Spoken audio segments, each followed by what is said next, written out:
B'Shem Hashem na'aseh v'natzliach. Shiur Torah, Baruch Hashem. We're back here in Aventura. We have our weekly Shiur. We are starting a new Mishnah today, B'ezrat Hashem. We had 16 Shiurim, Baruch Hashem, about chapter 6, Mishnah number 6 in Avot. And now we're moving on to Mishnah number 7. Yeah, 7 usually follows 6. Even on a darbet. But also, as a reminder, anyone that wants to pray extra for specific things in their life, whether it's refuah shlema, or it's a parnasa, which most people want both, or anything else in life, shidduch. Tonight is a sha'at ratzon. It's one of the, there's a sgula that this is a time to pray, because today is the Ilula of Moshe Rabbeinu. Today is the Ilula of Moshe Rabbeinu. And Adar number 7, Adar Zayin. And Moshe Rabbeinu is Kodesh Kodashim. He's so extraordinary that we don't even know how extraordinary he is. Because the Torah, even as humble as he was, he wanted the Torah even not to say all the different details of all the ma'alot that he got to and so on. But Chamim tell us that he got to the highest level of nevuah, of prophecy, meaning nobody, it's a pasuk in the Torah, nobody ever spoke to Hashem face to face like Moshe. The level of prophecy that he had could only be explained, panim ul panim is a pasuk in the Torah, in a way where, for example, you and I are talking right now, you see me, I see you, meaning that it's not necessarily that we know that we're here because we see each other. Even if, chas v'shalom, you couldn't see me or I couldn't see you, you'd still know I'm here and I'd still know you're here. You hear the voice and you feel the appearance. In essence, this was the level of communication between Moshe Rabbeinu and Hashem Yitbarach. It wasn't the type of nevuah, type of prophecy like anybody else ever, before him or after. Even Avraham, Yitzchak, and Yaakov. So the level of prophecy that Moshe Rabbeinu got to was not easily attained. It's not something he was born with. Even though he had a very special neshama, that special neshama had the opportunity to do good and bad just like all of us. And he had to go through his own tikkun for many years, for 60 years, in order to achieve the first level. Because after he left, he ran away from Egypt. The Midrash says that he went to a place called Cush, a country called Cush. Some people think it's modern-day Ethiopia. And over there, he became the king. He became friendly with the king originally because he advised them of how to beat Bil'am HaRasha, who was also had witchcraft powers and so on, and surrounded the city with huge snakes, anacondas. Anacondas the size of a building, length of a building. Huge, huge snakes that surrounded the city. And at a time where he pretended like he was the king's friend and told him, go to war with your enemy and I'll be here. There was no war to be made. So as soon as they tried, him and all the soldiers, the king and all the soldiers tried to come back, they saw they couldn't enter their own city because it was surrounded by huge snakes. So when Moshe Rabbeinu got there, he saw the king and all of his soldiers are outside their own city. He said, why are you here? And he says, because we have these huge snakes. So Moshe Rabbeinu, b'siyata dishmaya, in a moment of divine assistance from Shamayim, had a extraordinary idea that seems very simple. Everything in life after the fact seems very simple, like we talked about on Sunday. Everything in life after you do it seems very simple. But in reality, it's not. You see a lot of times people, have no appreciation for other people's success in anything. Whether it's their success in business, in marriage, in Torah, in anything. They think it's, it's because he was born into this family. Oh yeah, it's because he's a good marketer. oh yeah, it's because he got lucky. People always make everything that's big, that's bigger than them, that they can't do themselves, seem like it was easy, like it was part of, that was meant to be for them. The reality is, this is just a clear sign of jealousy, and that the person that's saying it is a loser. But aside from that, it's also an indication that they're never going to make it in life themselves. Why? Because if all you're doing is spending time, criticizing or minimizing other people, then reality is when you have time to do anything for yourself.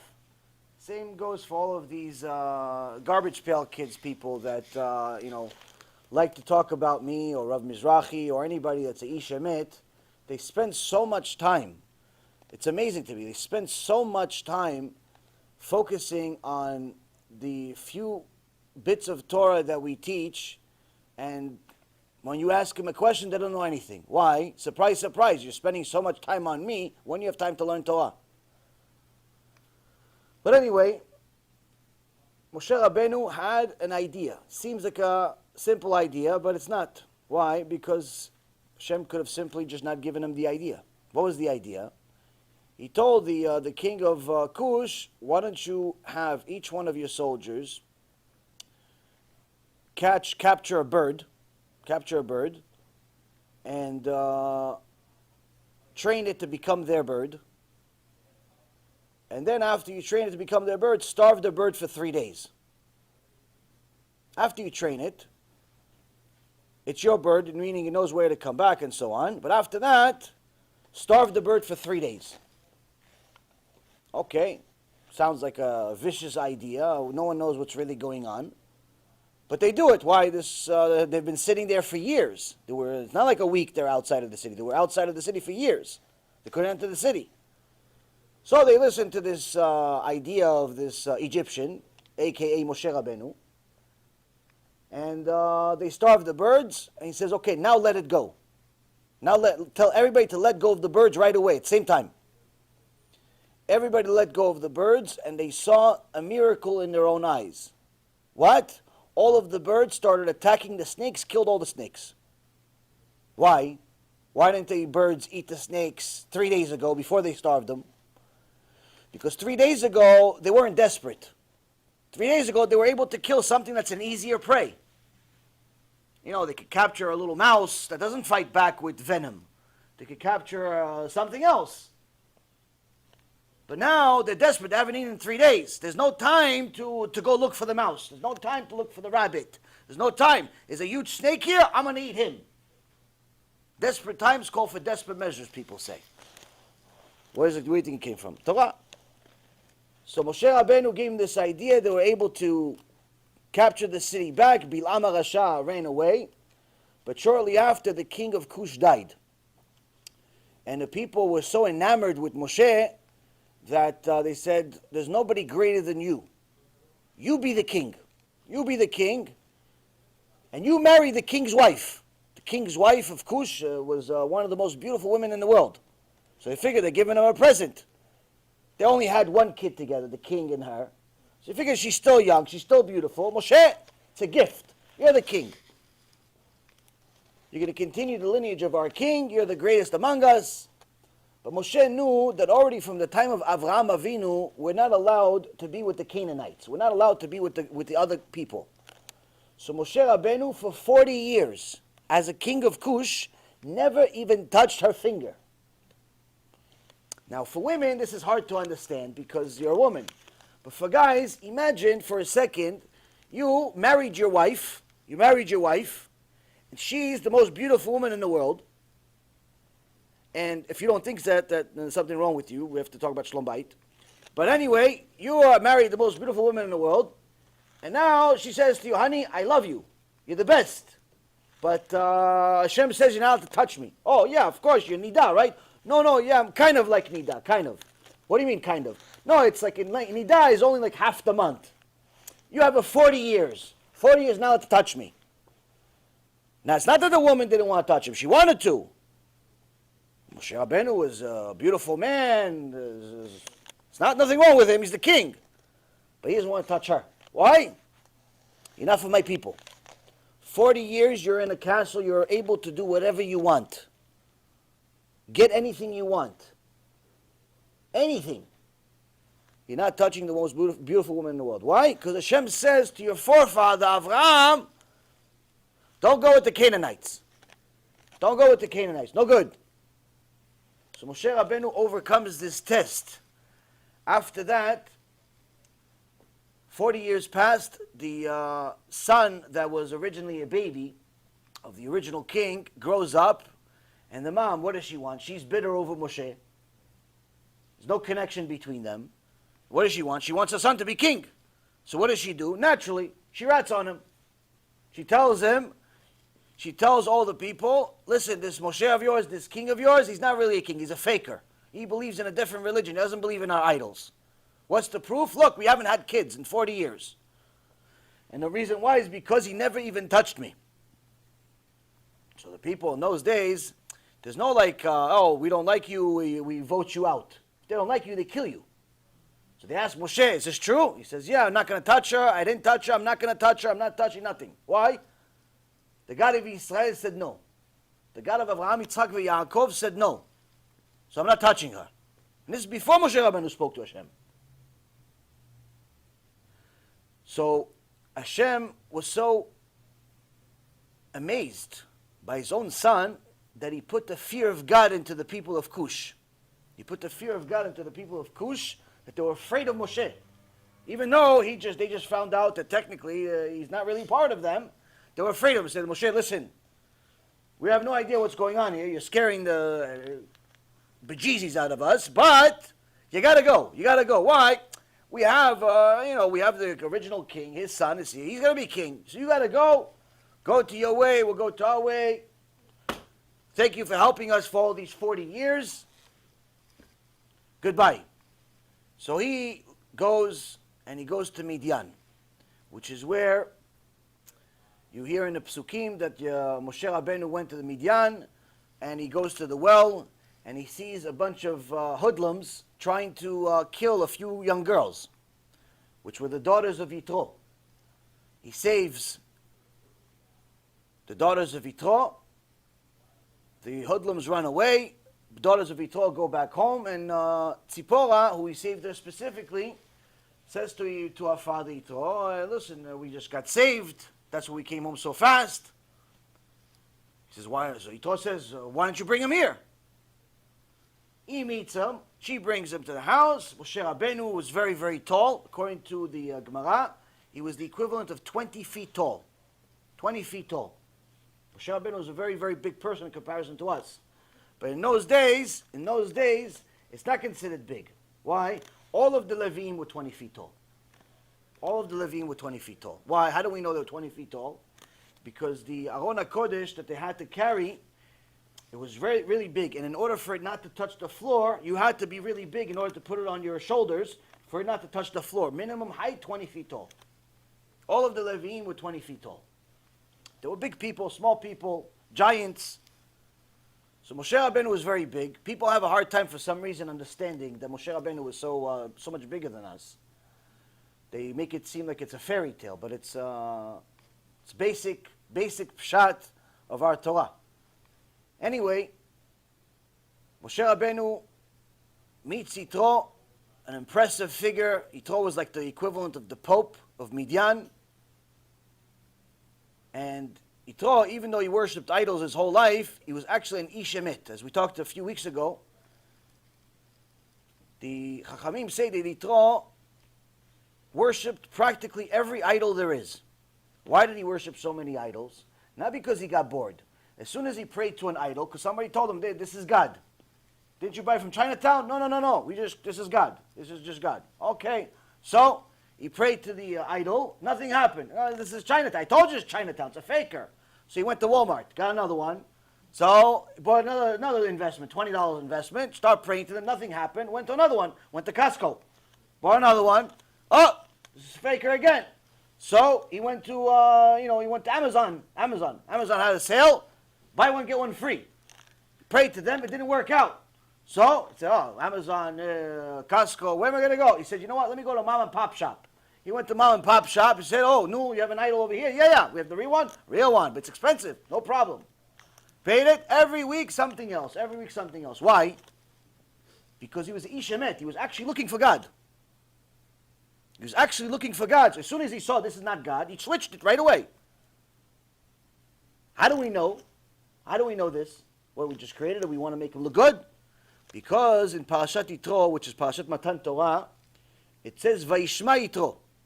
The beginning of the parasha, it says Vayishma Yitro. What does it mean Vayishma Yitro? And Yitro heard.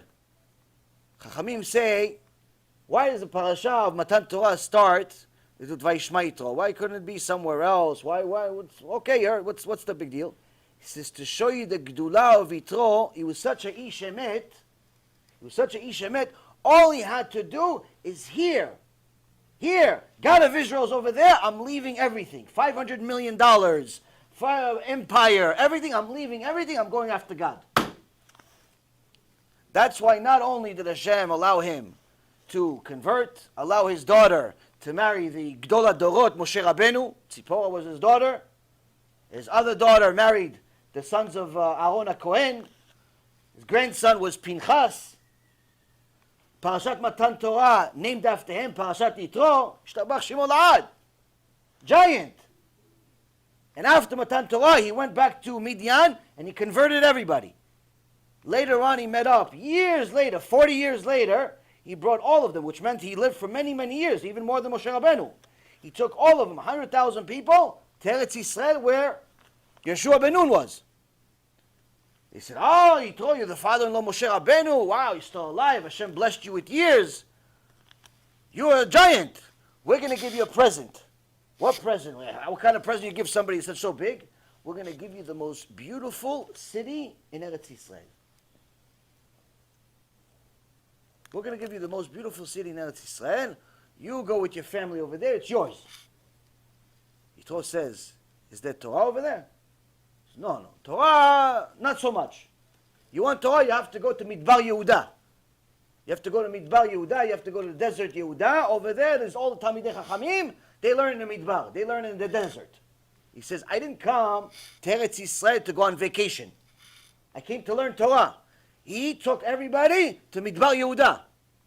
Now, he only had a little bit of a Torah. He didn't study with Am Yisrael for 40 years. So when they all got to Midbar Yehuda, they peeked in. They were, humble people. They know these Chachamim. They were talking to Hashem for 40 years. So they were just peeking in, and all of them started getting sad. All of the people started getting sad. Oh, Yitro and all of his people started getting really sad, started crying. Why? He says, we don't understand a single word of what they're saying. Their Torah is so big, we don't understand anything. Started crying hysterical. Chachamim saw them. Oh, why are you crying? I'm crying because I want to learn Torah, but I don't know what you're saying. Oh, okay, said that. Let's start. Aleph, Bet. Aleph, you know? Okay, Aleph, Bet, Gimel, Dalet. Guess what? Yitro and his sons all got to the level of Ruach HaKodesh. They became Gdolei Ador. All of them had Ruach HaKodesh. All got the Ruach HaKodesh. That's how much they told in Torah. What do you think? The Chachamim just put Parashat Yitro because they like the name. It rhymes. Yitro was the father-in-law of Moshe Rabbeinu. Now, Moshe Rabbeinu meets Yitro, who is an Ish Emet, and he tells him, yeah, this is me, I'm you. He goes, what, you're Egyptian? He goes, no, I'm part of Bnei Israel, the sons of Yaakov Avinu, also named Israel. So why you dressed like an Egyptian? He goes, he tells him the story. I was in the palace, and so on and so forth. Batya bat Paro. The daughter of Paro, she raised me. I lived in a castle with Paro. Goes, so why are you here? So the reason why I'm here is because I saw an Egyptian beating up one of my brothers, so I killed him. Defend my brother. So Yitro says, so you're a criminal. You're a murderer. Arrest him. Arrest him right away. They arrested Moshe Rabbeinu. But Yitro didn't have the legal system like we have. We need witnesses. We need to prove. We need to this. Let's keep him in jail. Spend $150,000 a year feeding him every year with a nice flat screen TV and give him a nice library. No. You killed somebody. Death penalty. What death penalty? They put him in a jail cell in a hole in the ground, took the key, threw it in the garbage. Meaning, die there. No food, no drink, no nothing. You go in that cell, you're not coming back, and nobody's feeding you, nothing. Tzipora, the daughter of Yitro, felt terrible, and she snuck out every day and brought food to Moshe Rabbeinu. For how long? 10 years. 10 years he's in the hole, and Yitro thought he already died 9 years ago, 360 days ago. 5 days after not eating, you're dead. One day after 10 years, Tzipora says to Yitro, to her father, Abba, why don't we check on that guy? Who? Because you know that Egyptian, the Moshe. He died years ago. I haven't fed him. I'm sorry to tell you, my daughter, I haven't fed the guy in 10 years. So he died already. She goes, let's just check. Let's just check what happened with him. What do you have to lose, Abba? Let's go for a stroll. She convinces Abba to go for a stroll. He sees Moshe Rabbeinu is alive and well. He sees immediately, this is Ma'aseh Elokim. This is something from God. It's not normal. This guy's alive. How? He says, okay, you're different. Come out. You're going to work for me. You're going to work for me. As they were walking back to Yitro's place, there was a staff, a 667 pound, according to Midrash Me'am Loez, staff, huge staff, made out of something equivalent to like a ruby. If something like this was available in the world today, it would be priceless. But priceless, not like, oh, it's nice, we like it, it's priceless. No, literally, there's nothing in the world that would be equivalent to it as far as value. You could buy countries with it. 667 pound staff made out of ruby with the names of God, the names of the tribes, all written on it. Created Parashat Bereshit, at the time Hashem created the world. But this staff was stuck in the ground. And Yitro said, somebody take it out. He had some big giants working for him. All of the giants tried nothing. He says, listen, let me raise the stakes. Whoever takes the staff out of the ground,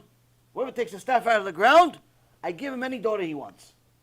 Any one of my daughters he can marry. Imagine, in those days, they want to marry the Pope's daughter. L'havdil, it's like marrying the Gdolador's daughter. Just imagine, if you're in the same room with her, it's enough already. So all of the Giborim, all of the heroes of all the different countries and neighbors and so on came for years. Nobody's able to do it. So as they're walking back to the city, this staff became like somewhat of like a monument or something in the middle of the town. Like it's just like, oh yeah, you see that staff? Yeah, 1.5 million people try taking it out. Nothing. Can't move the thing. Moshe Rabbeinu is walking with Yitro and Tzipora. They're walking. Moshe Rabbeinu sees the staff. He finds a liking to it. Takes his hand, takes it out like you take a hair out of milk. Just takes it out and starts walking with it. He didn't know the whole story. Just starts walking with it. Yitro, imagine, what just happened? How'd you take it out? Because, well, it was on the ground. What's the price? Yours? Because, no, it's yours. And so is any daughter you want. I made a promise, I made a promise years ago, decades ago, whoever takes this thing out of the ground, I have to give him any daughter he wants. Now I have to deliver on the promise because you took it out. What do you want? He goes, oh, you know what, I kind of like this Tzipora. That's her name, Tzipora. He didn't tell me she's been feeding him for 10 years. That's her name, Tzipora? Yeah, I like her. Can I marry her? And that's the shidduch between Moshe Rabbeinu and Tzipora. And Tzipora understood the word of God, believed in the word of God, and became part of the Jewish people unofficially and officially. Unofficially already when she was talking to Moshe Rabbeinu for 10 years, learning from him about Hashem and so on. But officially, because she came to Mount Sinai and like all of Bnei Israel, accepted the Torah, Na'aseh v'nishma. So Moshe Rabbeinu is someone that got to unbelievable levels that if you read a little bit of the Midrashim, you hear a few of the stories, they don't even scratch the surface. of how extraordinary Moshe Rabbeinu was, and the Ilula of Moshe Rabbeinu every year is on Adar 7. Now what happens when there's two Adar? There's Adar Aleph, Adar Bet. So some say, okay, it's Adar Aleph, we do it on Adar Zayin, that's when we celebrate the Ilula of Moshe Rabbeinu. This is the time to pray, ask Hashem to help us in the merit of Moshe Rabbeinu, because we're going to do something in return for Moshe Rabbeinu. We're going to give tzedakah in the name of Moshe Rabbeinu. We're going to pray for the sake of Moshe Rabbeinu. We're going to learn, read Tehillim. We're going to learn Shiur Torah. We're going to do different things to raise his neshama even higher. There's no end to the amount of magnitude of how high somebody can get to. There's no limitation. It's not like, he's at the highest level. There is no highest level. That's why in Rosh Hashanah, Masechet Rosh Hashanah, it says that Hashem opens the book of the living and the dead every year. Why? Why are you opening the book of the living and the dead? What about? Well, you're also opening the book of Moshe Rabbeinu? You're also opening the book of Avraham, Yitzchak, and Yaakov? Yes. Why? To raise them even more from the outcome of all of their actions. People are still doing mitzvah because of Avraham, Yitzchak, and Yaakov. Avraham, Yitzchak, and Yaakov have to get paid for it. Somebody makes a sin in this world and then they die. The sin doesn't die with them. If they wrote a book against God, if they told somebody not to come to a shiur, if somebody ended up marrying a non-Jew because of them, and so on and so forth, guess what? Every single second that sin continues, that person continues going deeper and deeper into Gehinnom. That's why there's certain sins that if a person doesn't do tshuva for them in this world, the Gemara in Masechet Rosh Hashanah, page Yud Zayin, page 17a, says that the world will end, but their Gehinnom will not end. Shem Menachem. On the opposite end, you have Moshe Rabbeinu, doesn't stop going higher. And Batya Bat Paro, the woman that raised him, gets a special privilege. Chachamim say, every day, she gets the privilege of entering the world of Moshe Rabbeinu, going to where Moshe Rabbeinu is. Saying, hello Moshe Rabbeinu, remember me, I raised you, how are you? How are you? Imagine, Batya Bat Paro, she's next to Moshe Rabbeinu in Shamayim. Every day, she's allowed to go. No one else is allowed to go. What do you think? If you go there, you're going to go, you're going to look at you. He's nice, but hey, he has a long line of people waiting to see him. Only one allowed to go in, Batya Bat Paro. Why? Akarat Tov. Akarat Tov. Why? You raised me. You saved my life. Yeah, it was easy. What'd she do? She just took the boat and put him in a palace. Those babysitters all day. It's easy. You do it. So anyway, Moshe Rabbeinu got to high levels, Alvay Aleinu, to even be under his feet.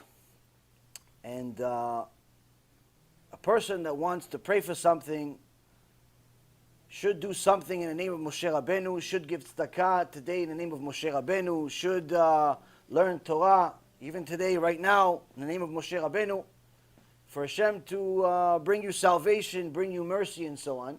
You're not praying to Moshe Rabbeinu, chas v'shalom. It's in essence piggybacking off of his merit. It's like somebody giving you a job because your father is a very successful, honest person. You're not, you understand? You're not praying to the tzaddikim. You're not praying to Moshe Rabbeinu. But you're getting a job, you're getting some type of privilege because you're related to him. So, some say you just do it on Adar Aleph. But some say, no, we're going to do it both on Adar Aleph and Adar Bet. So they celebrate the Ilula of Moshe Rabbeinu twice. During years like this year, they celebrate it twice. Celebrate it on the 7th of Adar Aleph and the 7th of Adar Bet. The stories about Moshe Rabbeinu are as extraordinary as can be. But the key is to learn of how much Mesirut Nefesh Moshe Rabbeinu had to endure in order to become Moshe Rabbeinu. I mean, the key parts of the story is how much sacrifice he was willing to make in order to become what he became. To be with a woman and have access to any type of horrible desire and not do it. Why? Because the God of Avraham, Yitzchak, and Yaakov said no. to not lie about who he was to Yitro. Because Torah says, midvar sheker tirchak. He could have easily told him, yeah, I just found some Egyptian clothes. Oh, I used to live in Egypt and I decided to move away. I didn't like it over there. It was too hot. He didn't have to tell him I killed somebody. He didn't have to tell him. We see the level of integrity inside Moshe Rabbeinu and the humility that he had. It's second to none.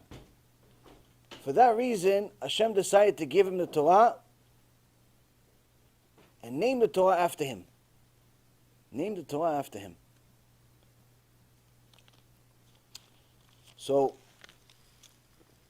this is a little bit of an insight of Moshe Rabbeinu, which our entire Torah comes from, our written Torah, our oral Torah, what we're going to learn today, Be'ezrat Hashem. Now, the Mishnah in Avot says the following: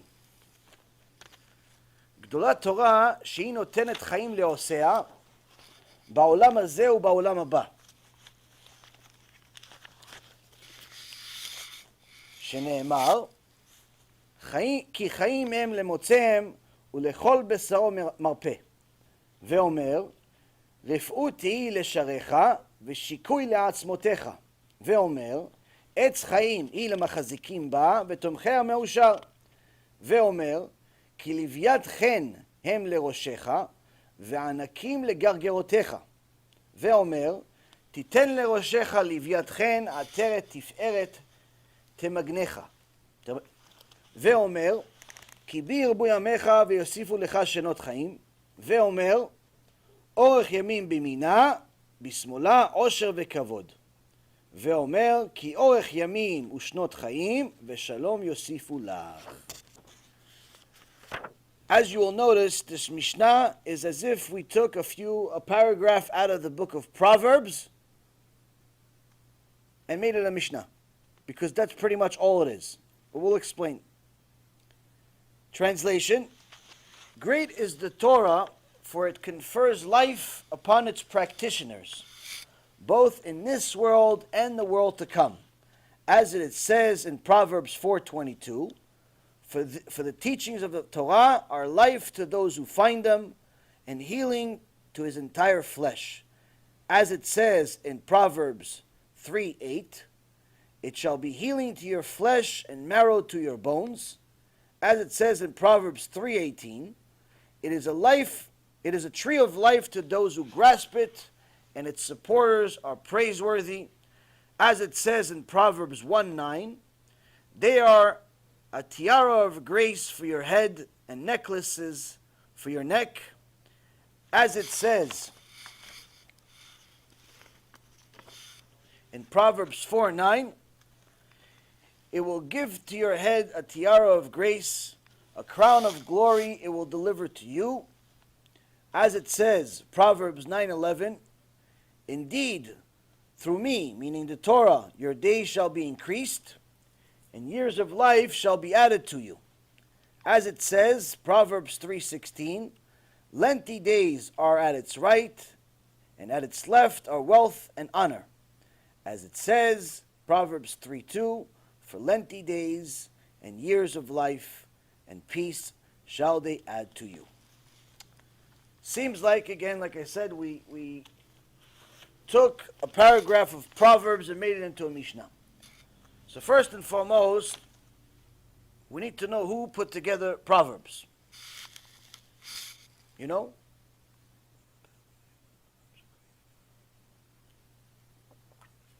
Shlomo HaMelech. Shlomo HaMelech put together 3 out of the 24 books in the Torah. One of them is Proverbs. Another one is called Shir HaShirim. Proverbs in Hebrew is called Mishle. Another one is called Shir HaShirim, Song of Songs. Who wants to guess the third? Okay, the third one is called Kohelet. Kohelet in English is Ecclesiastes. I have no idea how they got one to the other. Kohelet, they say, was another name for Shlomo HaMelech. Ecclesiastes, I have no idea what that actually means, to be honest with you. But Kohelet was another name, like a nickname, if you will, or a alias, actually. an alias for Shlomo HaMelech. So Kohelet is actually something that you read during Sukkot. It's a fantastic chokhmah in there, endless chokhmah. Something you should try to read during the entire week of Sukkot. So Shlomo HaMelech, at the age of Bar Mitzvah, became king of Am Yisrael. And Hashem asked him, what do you want? It's a gift. Shlomo could have asked for anything. If Hashem comes to you right now, probably come after the shiur, because he kind of likes the shiur, I think. Hashem likes the shiur. Come after the shiur. Comes to you after the shiur, and he says to you, my son, my daughter, what do you want? What are we all going to do? Oh, Hashem, since you're asking, we all have a list. I want to do. We have a list. Hashem, you're writing this down? Okay, so have one. Malach Gabriel, no, write this stuff down. I have a whole list. I've been preparing this list my whole life. I want this. I want this. I want this. I want this. I want this. I want. Ooh, shh. I want a house over here. House over here. House over here. How many houses can you live in? No, just in case. Just in case. I want a bank account here. Bank account here. Bank account here. Bank account here. How many banks can you have? Just have one bank. No. Just in case. I don't want to have this. I want to. Well, all of us have. We have all the list that never ends. Shlomo HaMelech didn't ask. He could have asked for anything. What did he ask for? He says, Hashem, please give me the wisdom to judge your nation favorably. Meaning, when you're a king, you're the head of the Beit Din. They're going to come to you and say, listen, innocent or guilty, your decision is life or death on the line. If you choose the wrong thing, you could kill the wrong person. If you choose the wrong thing, you could give life to the wrong person. You let a murderer like O.J. Simpson's free back on the road. You're a murderer. You're a partner to the murder. You're a partner to the murder. It's not, oh, we made a mistake. What made a mistake? What made a mistake? Guy's a murderer. Yeah, but the lawyers were very good. Ah, that's the problem. It was depending on their power of debate, their skills of debate. If your decisions are based on how the people's speaking skills, you're in the wrong direction. So Shlomo HaMelech asked for something simple. I want to make the right decision according to your Torah. So give me the wisdom to do that. I could ask for money, I could ask for women, I could ask for this, I could ask for everything I want. All I want is this. Hashem says, since you care so much about my children, not only will I give you the wisdom that you ask for, I'm going to give you wisdom like nobody else in history. Wisdom, the Chachamim say, if they didn't say it, we're not allowed to say it, was literally one level below God. Something we cannot understand. So people ask naturally, oh, if he was so smart, how come he invented a jet? How come he didn't invent the iPhone?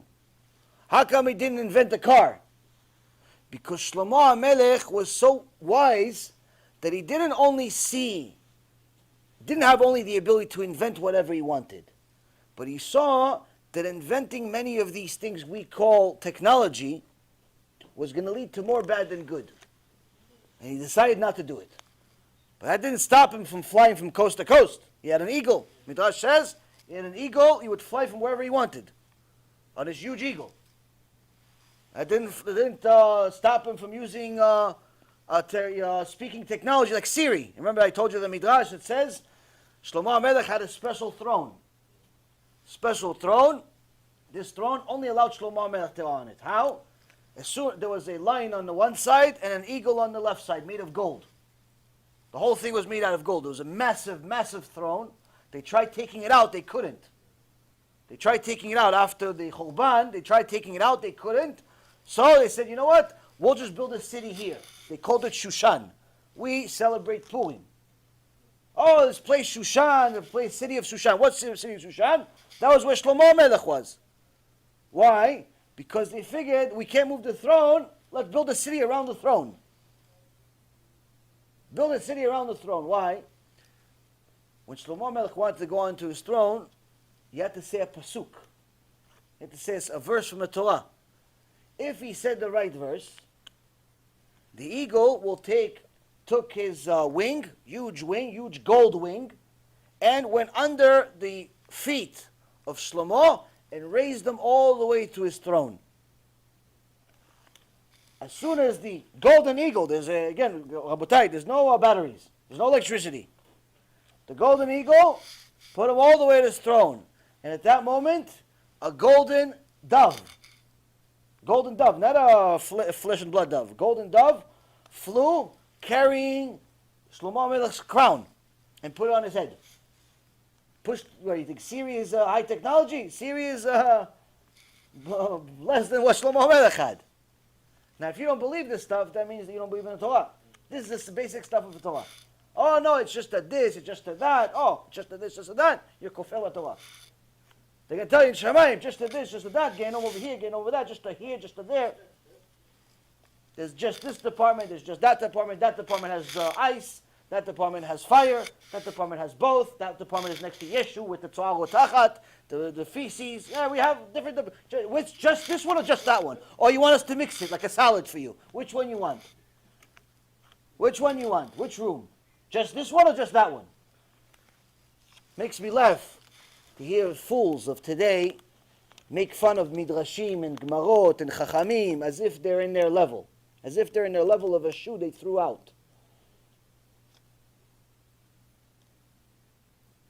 But this also means that these people, unfortunately, if they don't do tshuva, it's very sad. Very sad. Anyway, Shlomo HaMelech had this enormous technology before we even knew what technology was. Paro, the king of Egypt, every one of the kings of Egypt was called Paro. So it's not the same Paro as the one that was at the time of Moshe Rabbeinu. Paro tried using this throne for himself and tried going up to the throne without saying a verse. He wasn't a Talmid Chacham.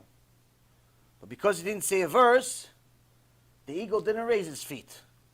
But the lion did. Lion took his arm, gave him a nice chapcha to the back, broke his back. On the spot. Why not Talmid Chacham? You don't know the verse, and you don't know the verse. You don't have the right to be on his throne. So this Rabotai is Shlomo HaMelech. Now this Shlomo, it says in Sefer Melachim, Kings 1, chapter 10, verse 21, gives you a little bit of an idea of the time of Shlomo.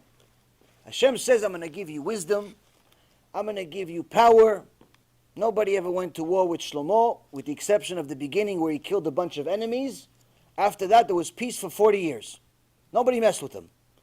He married 1,000 women in order to bring Mashiach closer. He saw from the Torah that in order for Mashiach to come, there has to be world peace. So in his wisdom, he thought that if he converts the entire world, there's going to be world peace. That was one of his mistakes, even with his own wisdom. Hashem did not like this action. And that's why it says in the Pasuk, at the end of his life, Hashem was not happy with Shlomo because the women steered him away from God. Not steered him away from God like he became an idol worshiper, but some of the women that he brought into his house never converted fully, meaning they converted and did what they had, but they went back to the Avodah Zarah. They practiced Avodah Zarah even in his own castle. So he had women, he had wisdom, and he had money. How much money did Shlomo HaMelech have? This pasuk in Kings, chapter 10, verse 21, gives us an idea. וכל כלי משקה המלך שלמה זהב, וכל כלי בית יער הלבנון זהב, זהב סגור. אין כסף לא נחשב בימי שלמה למהומה.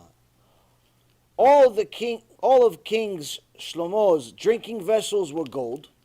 Little cup, you want to get a nice glass of water? There's no glass. Gold. Each, you want to get a cup of water, a little tea, a little this, everything is gold. But not the cheap kind. Nice gold. All of the fixtures of the house, of the forest of Lebanon, were pure gold. The whole house was gold. Everything. Not just you have a nice, chandelier that looks like it's gold because it's gold plated, but in reality under it it's garbage. No! But they sold it to you for $5,000 because it looks like it's gold. No. Everything was gold. Everything was gold. The whole thing was gold. There was no silver, for money was not considered of any worth in the days of Shlomo. Shlomo HaMelech had so much money, kesef lo nichshav b'mei Shlomo. Money was simply worthless at the time of Shlomo. Worthless. Nothing. Gold in the streets. You're picking it up like it's rocks. That's how much money he had. When one of the goyim gave him wood that he needed to build the Bet HaMikdash, he says, what are you going to give me back? He goes, oh, you could take this city. What's the city? He tells him the city. The city, the whole city was gold. It was a city of gold. Everything was gold. The floor was gold. The houses were gold. Everything was gold. Here, for a few trees. Why? Because I needed those trees for Bet HaMikdash. The trees were more valuable than the gold. That's how much gold he had. So this Shlomo, that had all the money in the world, that had all the power in the world, that had all the wisdom, more than any man,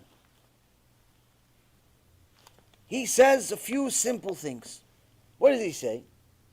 He says, גדולת תורה שהיא נותנת חיים לעושיה בעולם הזה ובעולם הבא. I'm not really interested in gold. I'm not interested in women. I'm not interested in marketing. I'm not interested in anything. All I'm interested in Torah. Shlomo, were you serious? Would you become an avrech? You know, avrechim only make $500 a month. What happened to you, Shlomo? You can have anything you want. What, all you want is Torah. Are you bored? He says, Torah is life. Here and beyond. That's all I want. That's all I care about. So why would somebody in their right mind, as right as it gets, say that all the money in the world is worthless, all of the desires, the physicality of the world, whether it be women or food or whatever else there is in this world, all of the pleasures of the world are completely useless, wasteful, nothing in comparison to Torah Kedosha. This is not being said by somebody that never had money. This is not being said by somebody who didn't understand the pleasures of the world. This is being said by Shlomo HaMelech, who had all of it. And he's saying to you, I have all of it. And I'm telling you, Evel Avalim. It's all a waste. Go read this book that's 3,300 years old. Much better than all this money. Go read this Gemara that you don't understand 95% of it. Go. That's better than all this money. Go read this Midrash, this nice story about Moshe Rabbeinu meeting Yitro, all that stuff. It's much better than 1,000 women. Not 1,000 women that look like they just came out of a cave.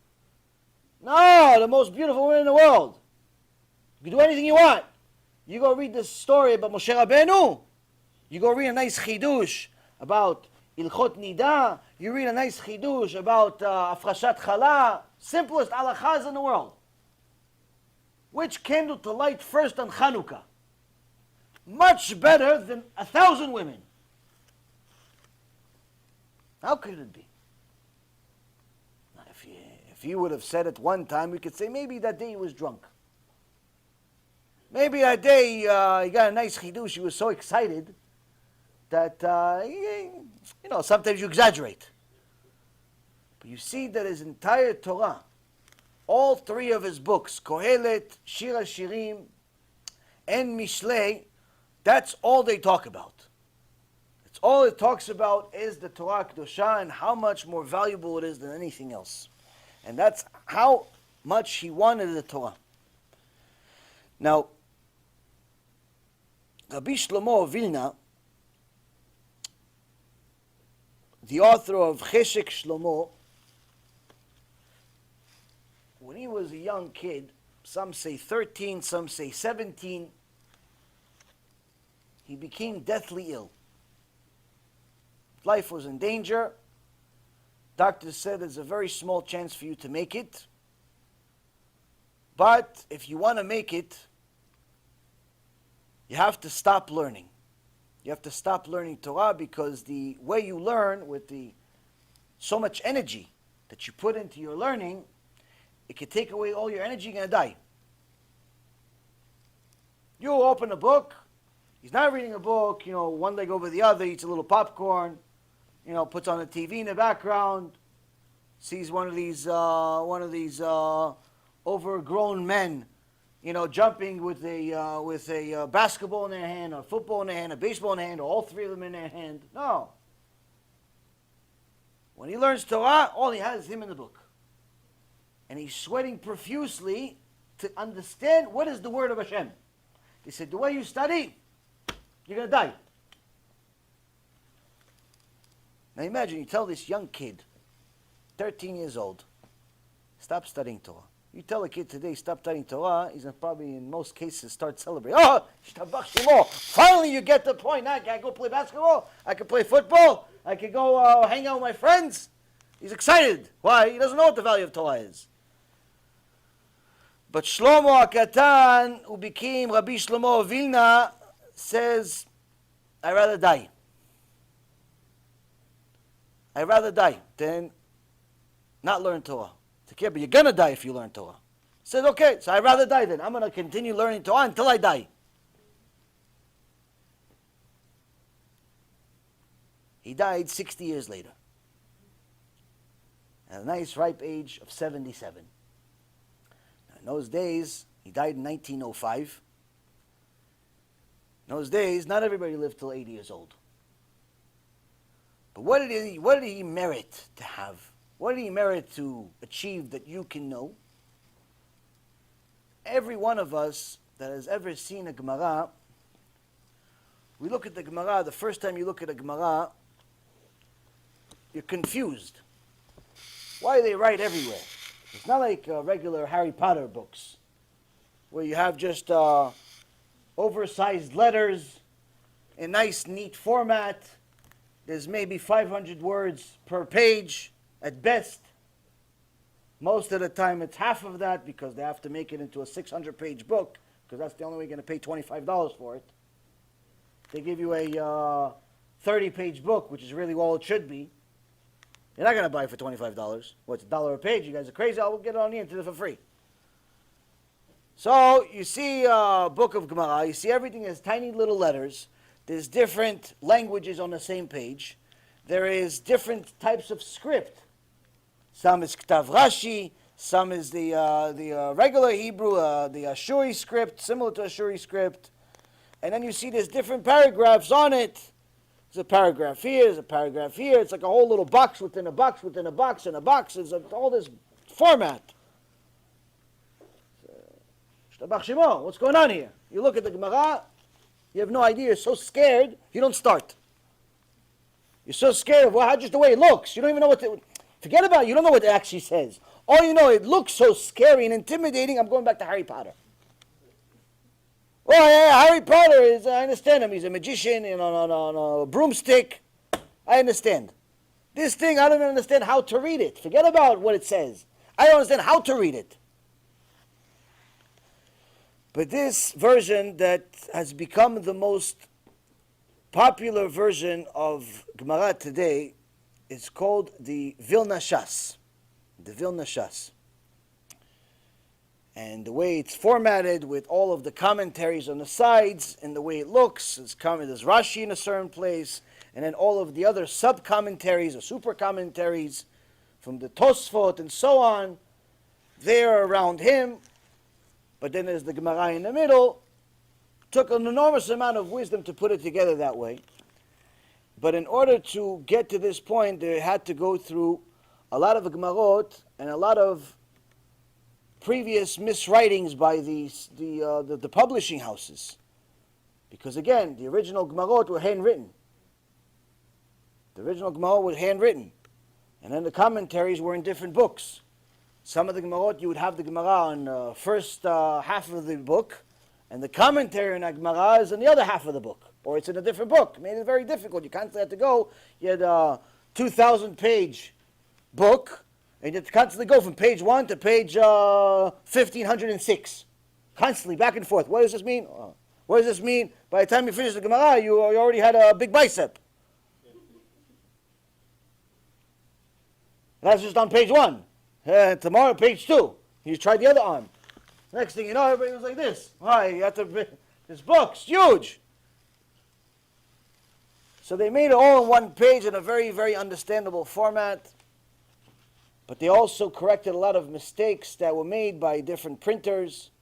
Make sure that it agrees with the previous generations, if there was misspellings or miswritings and so on and so forth.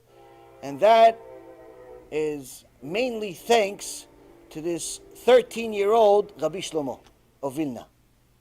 Rabbi Shlomo of Vilna spent his life working on the Vilna Shas as one of the editors of Vilna Shas, which today is the most widely used format of the Gemara, of the Shas. And he worked endlessly to make sure that it has all of the correct information. All of the correct information. Why? Because he was willing to die for it. You don't get to have a merit that every single time somebody learns Gemara in the world today, you get a mitzvah. Not one mitzvah. Every letter they read, you get a mitzvah. Now if you have 100,000 people learning Gemara right now in Yerushalayim, what are they all learning? 98% of them are learning the Vilna Shas. They're learning this format. Every single one of them, they read one letter, another mitzvah, another letter, another mitzvah, another mitzvah. What do you think? Rabbi Shlomo did it for free. Every second he's going higher and higher. Every second. There's no end to the reward he gets for what? He said when he was 13 years old, I'd rather die than not learn Torah. Seems easy, no? It all seems easy after the fact. The story is easy. It's easy to say the story. Live the story is a different story. So, now we have another person. We have Shlomo HaMelech in his time lost it and said, listen, I have all the money in the world, all the women in the world, all the power in the world. I don't want any of it. All I want is Torah. Now we have, 3,000 years later, Rabbi Shlomo says the same thing. All I'd rather die than not learn Torah. And you have thousands of chachamim in between them and after them, saying, I don't care about anything in the world other than Torah.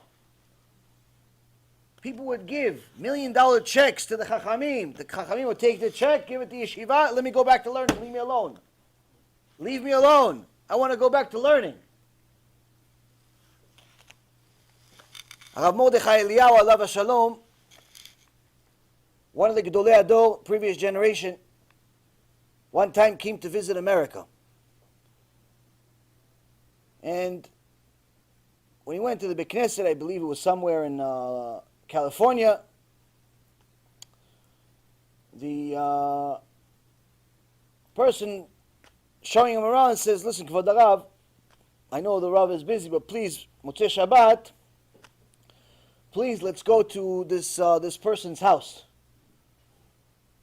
Because he's the gvir, he's the rich person in the keilah, he does a lot of tzedakah.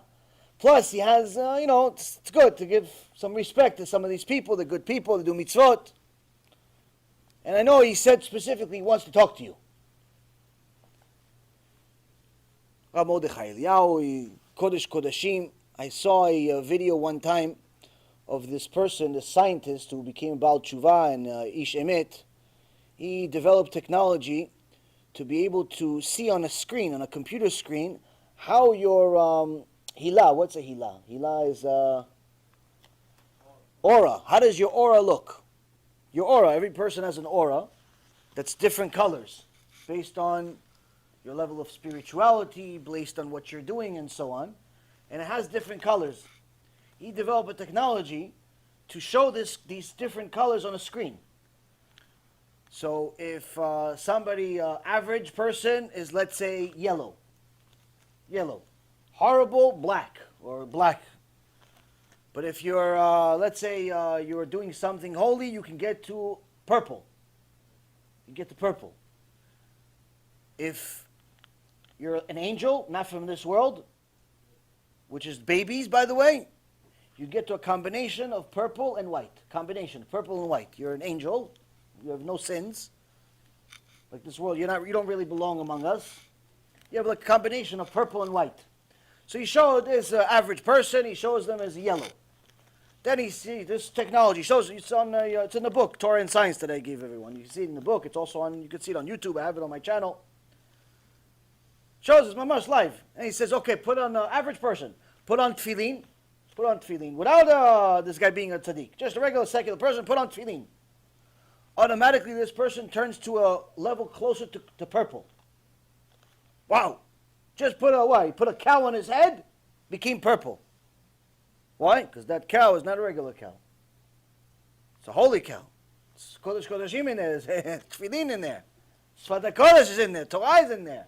He said maybe it's something that has to do with the way that the leather and the leather. So what do? They said, let's take out the scroll. Let's take out the scroll from inside the tefillin to see if it still has the same effect. Maybe it's just the leather. It's not really the Torah. They took out the scroll, it turned black. Meaning, it's a sin to have this thing on his head. He's worse off than he would be without it. Put the scroll back in, back to purple. So this same scientist, who came to speak in Florida maybe 20 years ago, I think, and he has on his video, he says, I came to Rav Mordechai Eliayhu, and he shows him in the pictures, and I wanted to ask the Rav, please Rav, I want to see what you look like with tefillin on. And the Rav says, no, put it on tefillin with all the kavanot, all the different things I need to do and think about. It takes too long. Let me just put a talit. Just talit. Let me just put a talit on, and you can take a picture with your machine. He puts a talit on, 100% white. Not even white purple. White. White like angel. Malach Hashem. Malach Hashem, Mamash, doesn't belong in this world. Talit. Without it, he was purple. Without talit, he's naturally purple. He's naturally like we hopefully get to with tefillin. Naturally. Just sitting there. He puts talit on, Malach Hashem. So this same Rav, same Gdol Ador, I'm not talking about this is our lifetime. We were all alive in his lifetime, most of us, so I was at least. So now, they ask him, for the Rav, can we go to this Gvir, this guy's house? He says, fine, we'll go Motzei Shabbat. Motzei Shabbat, they come to his house, Ishtabach Shemo La'ad, White House. The house starts, it doesn't end. 20-something rooms, huge, Baruch Hashem house, very rich Jew. They go to his house, and they sit in the kitchen, football stadium there, and the Rav is sitting there with the guy, and the guy starts crying. Rich man, no end to the amount of bank accounts that he has. Starts crying like a baby. He says, Kvod Rav, you see all this? It's all meaningless. Because my son is going to marry a Goya next week. And there's nothing I can do about it. He won't listen to me. But Kvod Rav, please do something. Please do something. If you do something, if you can convince him to break off this wedding, I'll give you $20 million. Give you $20 million. He's not just saying this like we say, I'll give you $20 million. We have $20 in our pocket, maybe. And that's borrowed. $20 million is going to be cash. Rav Mordechai Eliayhu says, where is he? He says, he's upstairs, room number 8. He gets up off the chair. He goes upstairs. Less than 20 minutes later, both him and the kid, 20-something-year-old kid, come downstairs. The kid is hysterical, crying. Has no idea, just mamash, like somebody just died. Hysterical, crying. Abba, I'm sorry, I broke it off. She's gone. It's not going to be. The whole thing's canceled. I love you, Abba. Abba, I love you. 20 minutes. The The guy's trying to fix this kid for 20 years. 20 minutes, he's coming down. But the whole thing is canceled. I broke it off. I'm never going to talk to her again. Change the phone number, change everything. Change address, change face, change everything. After all the celebrations, the guy writes a check for $20 million. And he gives it to the gabbai, to the helper of Rav Mordechai Eliayhu. He gives it to him, to his helper. I'm going to give it to the Rav there. He gives it to his helper. So now they leave. Say, okay, Shavua Tov, and they leave. Now, as they're walking towards the car, it's a big house, a big field. It's a little bit of a walk. And Rav Mordechai sees that his gabbai is like happy, like extra happy, like more than usual. Oh, Shtabach Shemok for the Rav. We're going to be able to build the kollels that you wanted, the yeshivot now, and the extension, and then this. He goes, why? What do you mean we're going to be able to build it? What happened? He says, for the Rav. Look, we got it. He goes, what you got? Give it to me. What is this? He gives him the check. He goes, where'd you get this? He goes, the Baal Habayis gave it to me. He goes, come with me right now. He goes back inside. He says, this is yours. He gives him the check. He puts it on the table. The guy says, why? For the Rav. It's kosher money. I have a kosher business. Take it for the Rav. Why? All the things. This is yours. He goes, yeah, but for the Rav. Forget about everything. People take tzedakah. What's the big deal? Look what you did for me. He says, if I would have done what I did for money, your kid wouldn't have come down the stairs crying after 20 minutes. The money is your money. Show me another person in the world that says no to $20 million. It's not wrong to take the $20 million. There's nothing wrong with it. People do nothing and they take $20 million. People cause damage, they take $20 million. He just saved this kid's life. If I did it for money, it wouldn't be that way. It wouldn't work. So, Rabotai, we see that this Rav Mordechai Eliayhu that had no desire whatsoever for money, Malach Hashem, also confirms what Shlomo HaMelech says. Gdolat Torah she'i notenet chaim le'osea. The Torah is greater than anything else, confers life on its practitioners. And then you're going to see this across the board with all the Chachamim we talk about each week, each one with his own extraordinary story after story. But if you look at, for example, the life of the average person in the world, you don't have stories like this. In fact, they asked an old man in his 70s, why don't you write your life story? But make sure you focus on the highlights, like stuff that you want people to remember you by. So the guy, starts writing. He says, when I was 7, Shmuley down the street hit me. Well, I'm going to write when I was 7. Like, who cares when I was 7? Erases it. When I was 10, I got the best grade in class. He goes, who cares about I get the best grade in class? I remember it, but why would anybody care about me getting the best grade in class? When I was 13, I had a bar mitzvah, and 150 people showed up. And he thinks about it, he goes, why would the reader care if 150 people showed up or didn't show up? Like, what would it do for him? And then he said, erase that too. So when I was 18, I went to the army. And I served, and I almost got killed. Oh, okay, so it's 2 lines. When I was 37, I finally got married. And then I got divorced. Should I really tell people I got married and divorced? No, he erases that too. Finally, when I was 38, I got married and we stayed together for a few years. And we had a couple of kids. Okay, got a couple more lines.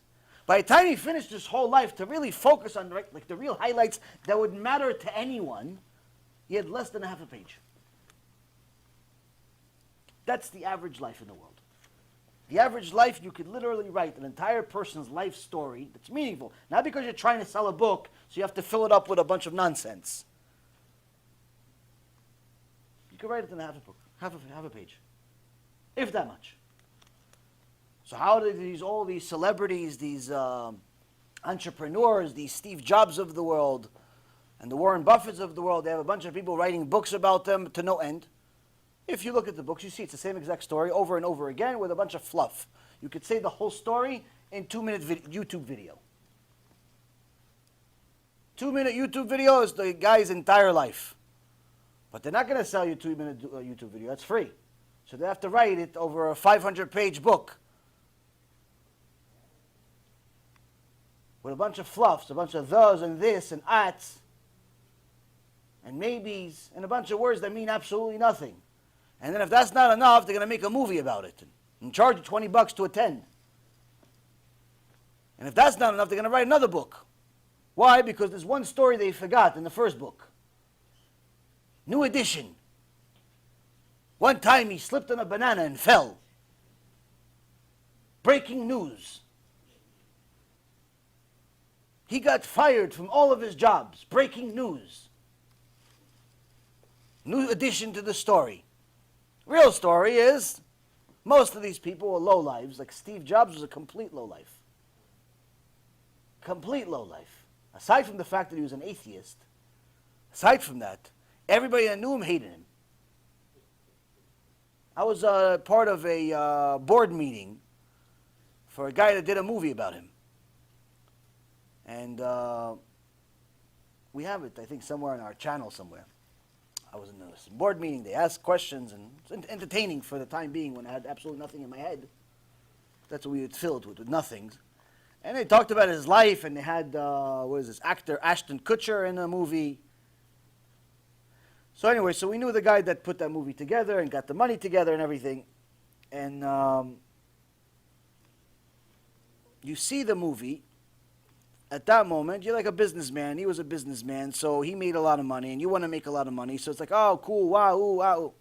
Once you leave all that, you leave all the materialism behind, you start looking at it, it's like, wow, this guy was a real jerk. Why? Everybody hated him. But not hated him because they were jealous. He was really just a vicious person. He'd insult people in public, embarrassed them until they cried. Just same thing like this other mojo, this Bezos from Amazon. Jeff Bezos, he's notorious for embarrassing people and make it to the point of crying in meetings. They have company meetings. Every meeting, company policy, somebody has to leave the meeting crying. When he's on TV, he has this famous laugh. I remember seeing it when it was in the business world. They would have highlights of his laughs because he laughs as a very obnoxious laugh. So they make like clips about it because it's funny. So on TV, he's funny. But when you see him in real life, it's not so funny. Especially what he did to his wife, Miskena. Cheated on her after 26 years. Shows you the level of gratitude he has. Anyway, a lot of these people are not exactly nice people. They may have succeeded as far as they have a little bit of money in their pockets. But as far as people, it's impossible for you to become a decent human being without following the instructions of Torah. Impossible. Impossible. A lot of people I remember in the business world used to love, and still love to this day, this guy named Warren Buffett. Because he succeeded in investments, and he seemed like a nice, humble guy because he still lives in the same house for the last 50 years, and he eats a burger from McDonald's every day for breakfast, lunch, and dinner, and Coca-Cola, so he has $85 billion, but he only spends $5 on lunch. Wow, that's so humble. There's nothing humble about it, first of all. He just likes the burger. That's number one. Number two, he's the last thing from humble. He'll tell you himself. Why? His whole company started because of his arrogance. He was an investor, had a little bit of money. He wanted to buy a company called Berkshire Hathaway, which was a textile company. The guy didn't want to sell it to him. So just go buy another company. He doesn't want to sell it to you. Go away. No. If I said I want to buy it, I'm going to buy it. He forced the guy to sell it to him by doing something called like buying so much stock that he took control of the company. Being like a corporate raider, if you guys don't understand what that means. He forced the company to sell itself. But for the next 70 years, he says it was the worst investment I made in my life. Why? It was a bad company. I shouldn't have bought it. All the money he made was in something else. What did he get out of that? His arrogance won. So there's another special section in Gainom for that. But people think he's humble. Why? Because he's some old man. It's he's not as excited as I am as far as the way he talks. He talks mild-mannered and so on. But in reality, arrogance comes in all forms and shapes and sizes. All forms, shapes, and sizes. Sometimes you can see the quietest person in the world is the most nasty, obnoxious person in the world. So arrogance is not like Donald Trump all the time. That's obvious. But arrogance comes in other sizes. Sometimes it's laughing. Sometimes it's quiet. Sometimes it's different. So, which shows us that in order for a person to run away from the arrogant nature that's within all of us, that think we're better than everybody else, the warped minds that we have that make us believe that everybody else owes us something, that they're indebted to us even if we don't know them. They should say thank you to us when we come and buy something from their store. Whoa, he didn't even say thank you. I just bought bubblegum from him. He should say thank you. Just paid his rent for his mouse with the bubblegum. People think that people owe you everything. Oh, look at these people. They don't even know anything. They don't know how to say thank you. Do you? Most people don't know how to say thank you. Sometimes the way people thank you is by making you annoyed. I have sometimes people are very funny. I tell you these stories because I find it humorous. Not necessarily because I'm complaining to you. I am a little bit complaining. But I am. This does let me get things off my chest. But I'll give you some stories. It's actually humorous. Sometimes I have people, they call, they text, they this, they that. I usually don't answer the phone, but, the text messages, there's 5,000 messages a day, so I answer a lot of questions. Some people ask one question a week, some people ask one question a minute. Depends. I try, Baruch Hashem, to answer all the questions. Some are good questions, some are a waste of time, but most of them are decent questions. And, but it takes time, it takes a lot of time. And the thing is, though, because I don't have that much time, that means I have to work around the clock. So you text me at 12 in the afternoon about some question of whether you should eat something or not. I may answer you at 4 o'clock in the morning, because that's when I got to it. But the point is that you see that it takes time, and I'm making it to finally answer the question whenever that time is, or email or whatever it is. So there's certain people that, again, like I said, they ask a question once a year, once a month, random. But there's some people that ask questions like regularly every day, or at least a few times a week. Those are the most special cases. The ones that ask you a question once a year, twice a year, usually decent people that they know they value your time. They're only going to ask you when something is really, really critical and it's important, and they looked everywhere else, they couldn't find the answer. They checked Rabbi Google didn't know. They checked the local rabbi over there, he was Reform. They checked everybody else, they had no idea, they asked you. They tried, they couldn't find, they ask you. That's fine, no problem with that. But then there's some people that ask you because they're so lazy to go on Google, so lazy to do anything else, and they feel bad for their local rabbi. Why? Because he's busy. So what do? They send me the question instead.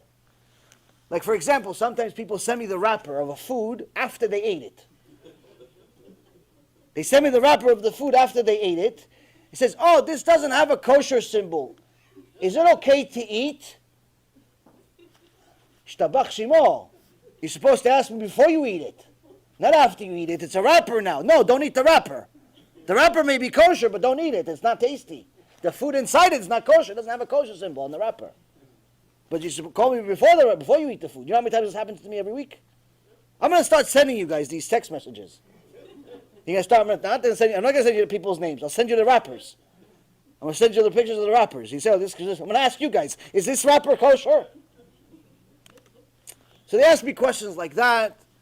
And it's entertaining. But they don't know, poor people. You answer the question, no, yes, and sometimes it requires an explanation, a midrash, an halacha. But there's certain people that ask a lot of questions that take time. And, the question is 2 minutes, the explanation is a half hour. It's a private shiur. But you do it, Baruch Hashem. Those are the special cases. Why are those the special cases? Because those people, typically, 9 out of 10 times, don't take it the wrong way if you're one of them and you're watching this, 9 out of 10 times, the most ungrateful people on planet Earth. Why? It just happens that way. It just happens that way. I can tell you an example, happened to me recently. Someone that asks at least a few questions every week, Baruch Hashem, Shlom Bayit issues, family issues, every issue under the sun. Sends me a message. Hi, Rabbi, how are you? Listen, I'm donating $2,000 to this organization, and I wanted to know, should I put my name on the donation or should I make it anonymous? Some other religious or some other rabbi, some other shul, whatever. Guess how much I've gotten from this? He's been asking me questions for 3 years. 3 years. Apparently, I helped him do tshuva. 3 years he's been asking questions, at least 2, 3, 4, 5 times a day. How much money has he donated to Bezrat Hashem? Come on, I'll give you guys a guess. Over, under. Who wants to go over? $5. No? Chai. In the back? 18. $2. He's the closest. Zero. But he's donating $2,000 to some other place and some other thing. But he wants to ask me, should I do it anonymously? Or should I write my name on it? You understand? I don't know what people think. I don't know. Maybe they have like a little bunny in their head, and that's what's moving the brain. Sometimes it's... I don't know what happens. But this happens all the time. This happens all the time. But then you have some people that, Baruch Hashem, you never hear from them. Once in a blue moon, they send you a question. All of a sudden, right before the holiday or this, $1,000 shows up, 5,000 shows up, $50, whatever. Something shows up. You never hear from the guy. Send you a $10,000 check. Yishtabach Shemo, I can pay salaries for the next week. Wow, it's great. Avaya have him every week. But that's the thing. Never hear from him. The other guy, the other woman, the other this. Special. But you have to do it anyway. Why? Because you're not doing it for money. If you're doing it for money, guess what? The only people who get answers are people that pay a subscription fee. $100 a question. But then, guess what? It'll all be for money. It'll all be worthless. So now we see that Chachamim taught us that you're not supposed to do it for money. Because you're already getting enough benefit as it is. What is this benefit? What is this benefit? It says, Gdolat Torah she'hi notenet chaim le'osea. Torah is great because it brings life to its practitioners. First and foremost, we see something that's a limud that we learned already 2 years ago when we started this Mishnah.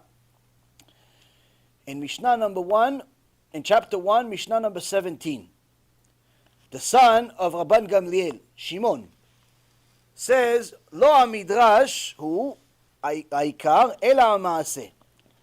The theoretical knowledge is not the main thing. It's not better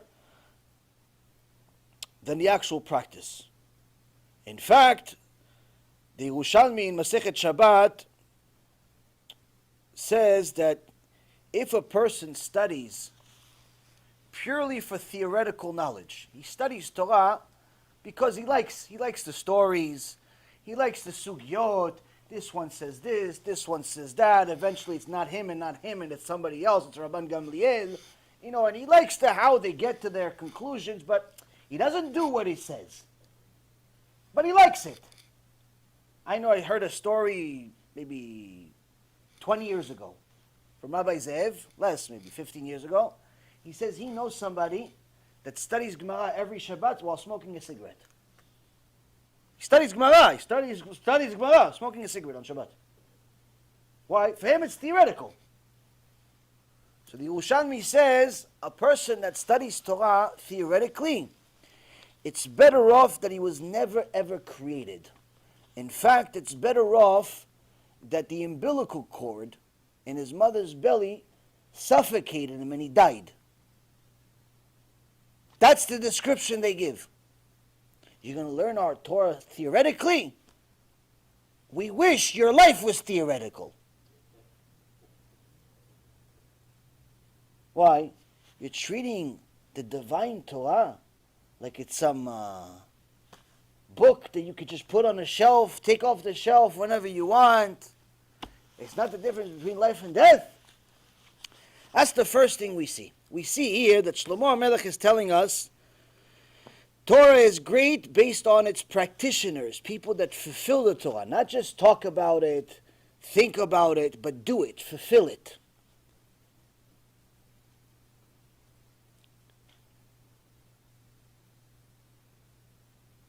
Now, he's saying that this is bringing life to people. People come to me all the time with different bayot. It's one of the downsides of doing this is that you hear a lot of bad news. That's when people usually come to somebody that's trying to get close to Hashem. They come to you with a lot of bad news, whether it be family problems, this problem, that problem. And you tell them, listen, you give them some practical advice. If it's shlom bayit, be nicer to your wife, be nicer to your husband, be more generous, be less demanding, and so on and so forth. Practical advice that we learn from our Torah. Practical. That all of us already know, but we just don't do. But then you tell them the real cure. What's the real cure? The real cure is that you have to do it because God said so. You have to do it the way God said so, not the way you think or interpret it. You have to do it because God said it, and you have to do it the way God said it, not the way you said it. Sometimes people say, what? I'm not arrogant. I just told them who's the boss. What's the problem? What? I'm not arrogant. I just let everybody know I'm the one that donated the Sefer Torah. What? What's the problem? I'm not an arrogant guy. I donate. I'm a humble guy. I donated $50,000 for the Sefer Torah. Who's humbler than me? They don't even understand the meaning of humility. What? I just told them, listen, if you want me to donate, you have to put my name on the Knesset. What? What's the problem with it? What? That's not humble?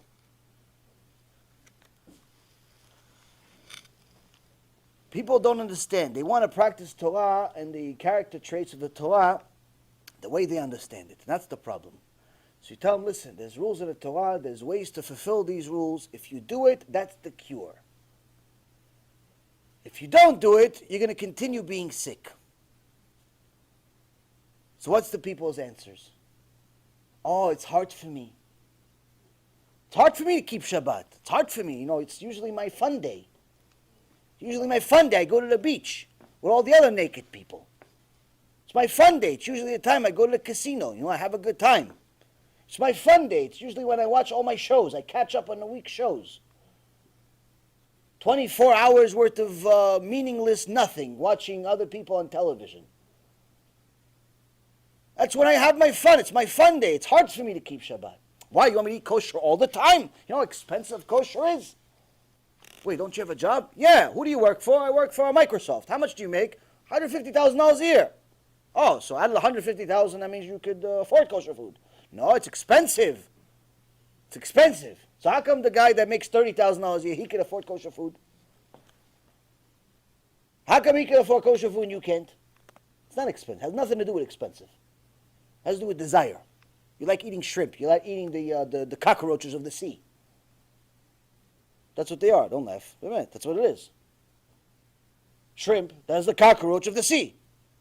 I have a picture. I'll show you. If you look at both of them, I'll show you. I have a picture. You look at both of the cockroach, and you look at the shrimps, right next to each other. They're identical. They're identical to each other. But man, I'm not sure. One is red, one is brown. But they're identical. They have the same thing. And they're both eat from the ground. They both eat the nothings of the waste of everything else. And they would both survive an atomic war. You guys all laugh. It's true. The truth is funny, though. Now, it's not about kosher. It's about you like to fulfill your desires. You don't want to stop doing something not because it's hard, because you just don't feel like it. You want to create your own rules. So people tell me it's hard, it's hard, it's hard. So I tell them, okay, it's hard. Okay, so you're going to stay suffering. No, why are you saying that? Were you cursing me? I said, no, Torah is cursing you, not me. Chas v'shalom, I'd never curse you. Just Hashem cursed you. Hashem calls you Arur. Why? You know Torah and you don't follow it. Called Arur. They wrote Parashat B'chukotai about you. You don't stop, you're going to eat your kids one day. Oh, it's so mean. Nothing mean. Hashem wrote it. Go complain to him. Go complain to him. I didn't write it. He didn't ask my permission. No, why can't you be nicer? I spent an hour and a half with you for free. It's not nice. Go get your psychiatrist to spend an hour and a half with you for free. Go get your own family to spend an hour and a half with you for free. It's not nice. What else do you want? I'm going to lie to you? That's what everybody else did. You're asking me for a cure. I gave you the cure. Send your husband to Shiur Torah every week. You want a cure? Send your husband to the Shiur. Your husband doesn't come to the Shiur? No tshuva, no cure. Your life will be miserable forever. Why? You can't watch it on the internet? No. If he's able to come and he doesn't come, it's not going to work. It only works for people that can't come because they live in Montana, in Minnesota, in Zimbabwe, in Congo, with the gorillas over there. They live over there. They can't come here. They can't, but they watch on the internet. For them, perfect. But the guy that lives a half hour, an hour from here, doesn't come to the Shiur Torah, at least one of them per week, because it's too late. It's not going to work for him. What about you? How come you can't come? Oh, I have the kids. Okay, get a babysitter. Since your husband's not coming, use him as the babysitter for free. You come to the Shiur. Oh, it's so late. What's so late? I see you making comments on Facebook at 3 o'clock in the morning. What's so late? You're not going to sleep. You're playing on YouTube at 2 o'clock in the morning. I see the comments. Well, you send me an email every other day at 1:30 in the morning. What, it's so late? Everyone pretends like they go to sleep at 7 o'clock p.m. You don't want to change. So they come to you, they ask for a cure, you give them part of the cure, they take half of it. They take the practical advice, but the real cure they don't take. Guess what? When you don't take the real cure, the practical advice goes to the garbage. Why? It lasts 1-2 days, and then it goes in the garbage. Unfortunately, this leads to bigger disasters. Less than a year ago, a couple from here, from Hollywood, I met them, and nice people. Wife didn't exactly know what modesty meant, but seems like they were nice people, and talk this, that, the other thing. One day I see the husband in the store, and Baruch Hashem, every time I go to the store, it's a half hour for the store, an hour and a half for somebody who stops me. So he asked me, oh, what's going on? Yeah, tough life, tough life. Well, what's tough life? And he starts spilling in his guts. And he starts telling me his marriage is in the garbage. He's unhappy. He's this, he's that. I say, your wife, now I knew what his wife looked like because I saw her already. So I knew she didn't know what modesty was. But I pretend like I don't know. So just in hopes, maybe he doesn't know. So if he doesn't know what modesty is, then I'll tell him, oh, by the way, she should be modest. But if he knows and he doesn't do anything about it, then he's at fault. He's a partner to the crime. So I said, what about modesty? Is your wife modest?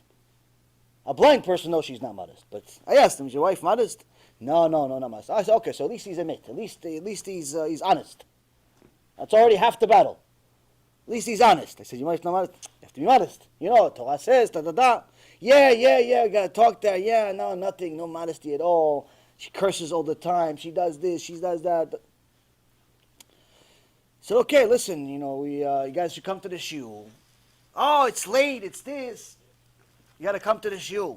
You got to come to the Shiur. Shortly later, the wife contacts me. Yeah, life is this, life is garbage. I hate it, I can't believe it. This guy calls himself religious. He's a faker, he's a this. And she spills our guts out to me. And she tells me he's the worst guy on earth. He tells me she's the worst woman on earth. I say, okay, you guys should come to the Shiur because I can't talk. On the phone, it's not enough. Text message is not enough. You have to come to the Shiur. Both of you start doing tshuva.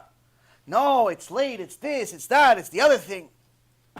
Is there anything else? Can you come to our house? No, I can't come to your house. I'm not coming to your house. You come to the Shiur, though. You come to the Shiur, you come.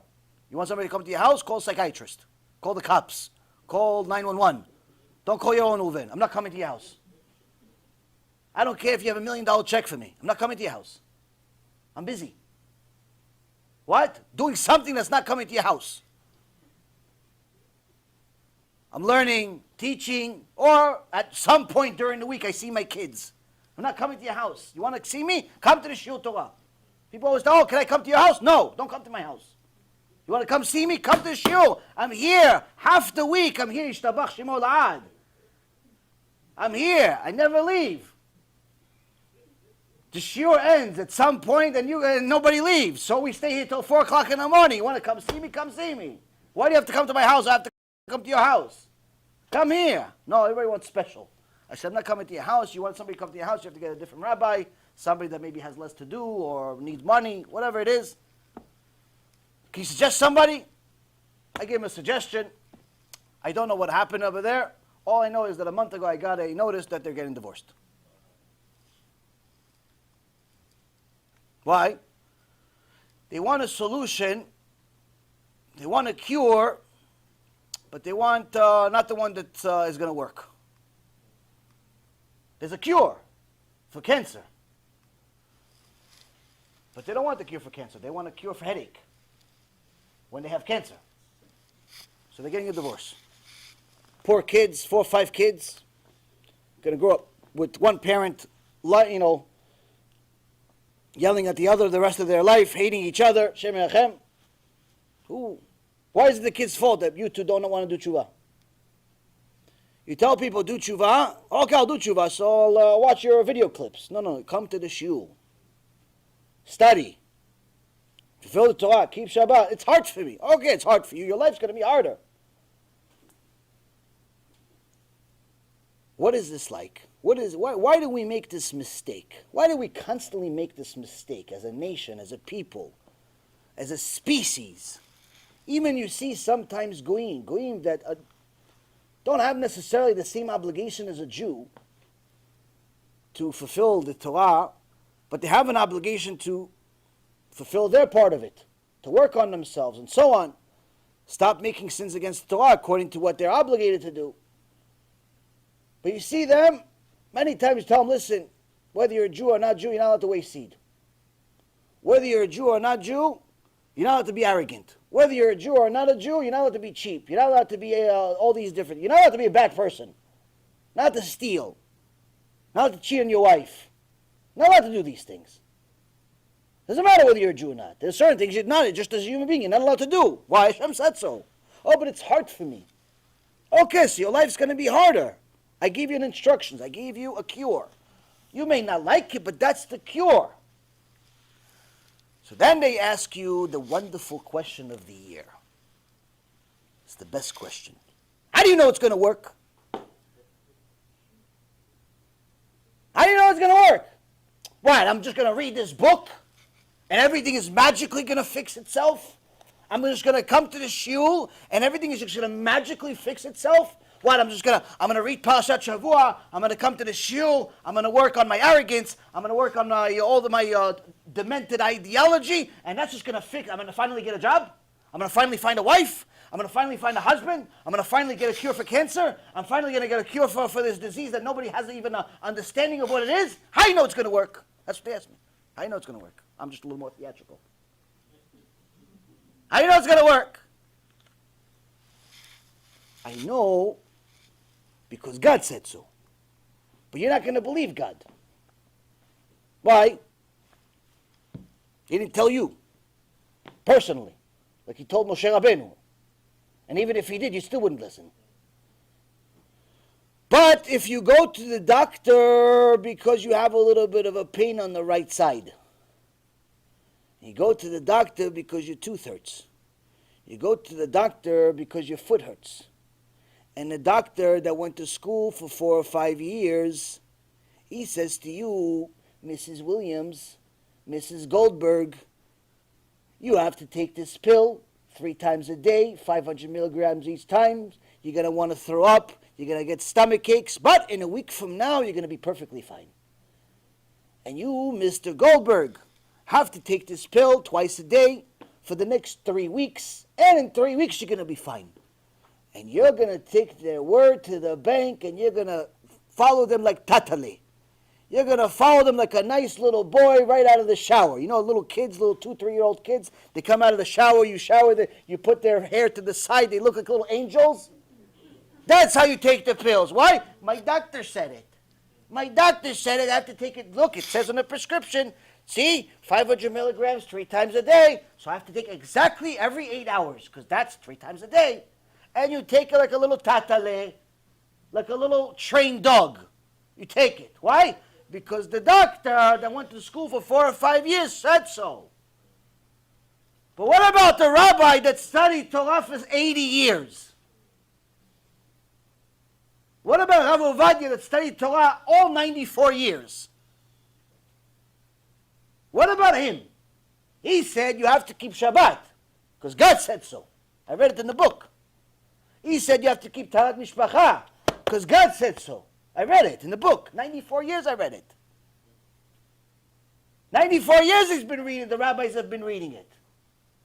You trust the doctor to take his medicine 3 times a day for 2 weeks, even though it gives you stomach aches. Even though you don't really know if it's going to work. Even though in reality, the more you know about medicine, the more you know the doctor has no clue what he's doing. It's trial and error. He's giving you an antibiotic because it's simply one of the choices. He doesn't actually know if this antibiotic is going to work. He doesn't know.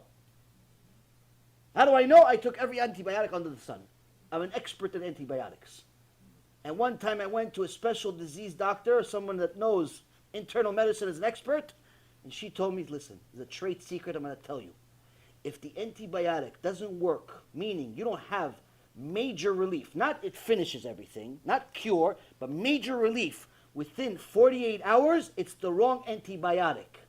She says, yeah, but the medicine said 7 to 10 days. I called the doctor. I'm still in pain 3 days later. He says, yeah, call me in 4 or 5 days. I said, I don't think I'm going to survive 4 or 5 days. He says, okay, well, hopefully you do. She says, get a different doctor. Why? You most likely won't survive 4 or 5 days if you have a real infection.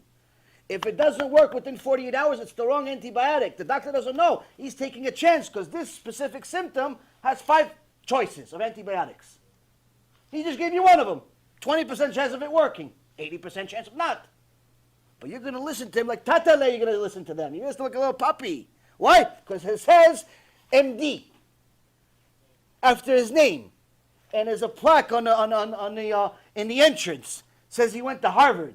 He went to Princeton. He went to Gehenom. He went to all those places, and he has an MD for it. And you're going to listen to him. But the rabbi that studied for 90 years, you're not going to listen to. The chachamim that have been studying the Torah for hundreds of years, you're not going to listen to. He went to school for 4 years. I have to listen to him. So then what you're going to say to me? You're going to say to me, no, I'm not listening to him. I'm listening to medicine. I'm listening to science. Science is proven. It's not theoretical like you think. Science is proven. I'm listening to science. Well, Rabotai, I brought you some science. And I want to know what you think of this science. In 1867 was the first time they performed a prostatectomy in order to treat cancer. Didn't really work. In 1904 was the first radical prostatectomy. Same procedure, but just 40 years later, they advanced it further. By the way, didn't really work. People still have cancer. In fact, the amount of cancer increased. In 1920, 16 years later, they started using radiation therapy for prostate cancer, using radium. Didn't work. In 1940, Huggins demonstrated a regression of prostate carcinoma through endocrine control. Guess what? Didn't work. 1960, well, how do we know it doesn't work? Because people continue getting cancer, and they continue dying, and the numbers continue increasing. Just as the years pass, the amount of deaths continue to increase. In the 1960s, they had a revolutionary thing. Radiotherapy was established as an important treatment for prostate cancer. Guess what? More people are dying from cancer. Still 60 years later. In the 70s, they started using steroids and other types of androgens. Guess what? People are still dying. 1980s had to be something special. I mean, it's 80 years since we started, for heaven's sake. After 80 you should get something right. Long-acting synthetic luteinizing hormone-releasing hormone agonists started, guess what? People are still dying. 1995, cryosurgery was accepted as a treatment option for recurrent cancer after radiation therapy. Why? Why is there recurrent cancer? Because the treatment's not working. But you still pay $250,000 for each time. You still have to mortgage your house, your business, your life, your wife, your kids, the dog too, your neighbors, everybody you're mortgaging. Why? Because they're not going to treat you unless somebody pays. 1995 failed. We're 100 years into treatment. We're still failing miserably. 2003, first gonadotropin releasing hormone blocker was launched, called Abarelix. People are still dying. 2004, another revolutionary. As you can see, the changes and developments are coming more rapidly now. It used to be every 20, 30 years. Now it's becoming every year. 2003, 2004, 2005, 2006. Every year you have some new biopharmaceutical company come out with some drug that they believe is going to treat something. Later on they find out that it's killing more people than healing. But once in a blue moon they have the mercy of Hashem and it works to some extent. But we still haven't figured out the big bad cancer. So we figured, you know what, cancer is just too big for us. Let's try to figure out something simpler. Pain. You have a headache. You have an arm ache. You have a shoulder ache. You have some type of ache. They should figure out how to treat this ache. Let's see what they've done, the science. In the 1700s, they decided that opium is a perfect solution. Perfect solution to treat patients, to manage their pain. Even if the pain is simply a cough, we'll give him opium. That's addictive and it's most likely going to kill him. He has a cough, now he's dead. Oh, what happened? Yeah, it must have been a real bad cough. Oh, you don't think it's the drug? No? You don't think about that? You're a scientist, no? No. 100 years. They advanced. Now we're going to use morphine. Morphine became the revolutionary medicine for pain. Friedrich Wilhelm of Germany isolates morphine from opium, and he calls it morphine after Morpheus, the Greek god. Guess what? People die. Instead of dealing with a throat ache, he's killing them with morphine. Advanced scientists advance a little bit more. It must be smarter. 50 more years passed. 1855. They start using the hypodermic needle. Alexander Wood of Scotland devises the hypodermic needle to administer morphine, the same medicine from 50 years ago. From patients that are suffering, guess what? They die faster now. Oh, advanced another 20 years, 70s into the 90s. Physicians raised concern with morphine addiction. Oh, wow, it took them almost 90 years to figure out there's a problem. They call it necromania.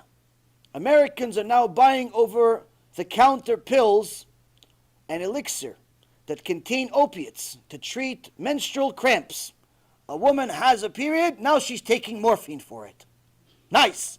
Shtabach shemo. Scientists and geniuses. So whether they have cancer or they have just a monthly cycle, it's coming back next month, by the way. At least until it stops. 40 years from now. You have a little ache? Okay, take some morphine, honey. Go, kapara alech. Go. 12 years old. Kapara alech. Go. Take some morphine, mommy. Take, or needle. We'll put it for you. Come on. Let's go. Come on, mommy. Come. Come, give me your arm. Doctor said it. He went to school for 5 years. 10 years. Now, technology must be getting better. We're in the 1900s. It must be getting better. We're getting smarter, no?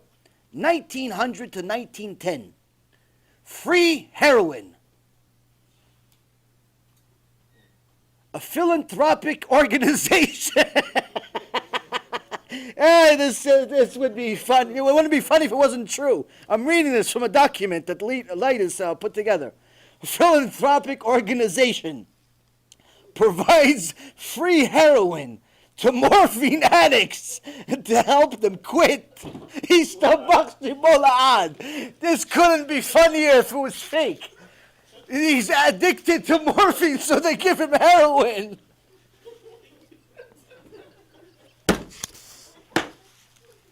And it's coming from a philanthropist.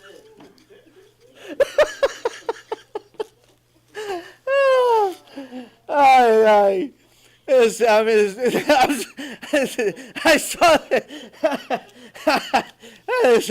Scientists, God bless them. God bless medicine.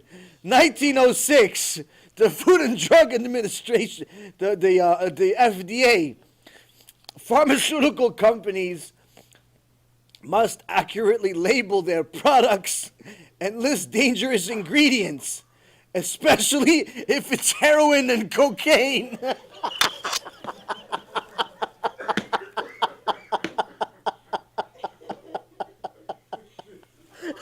They forgot they put it in Coca-Cola bottles in those years. That's what they did. They would give babies Coca-Cola because it would calm them. Nobody knew why until they realized it's called Coca-Cola because there's cocaine in it. That's why it's called Coca-Cola. Not today, obviously, or else the bottle would be $10,000 a bottle. But that's how they calm down the babies. The babies calm because he's high.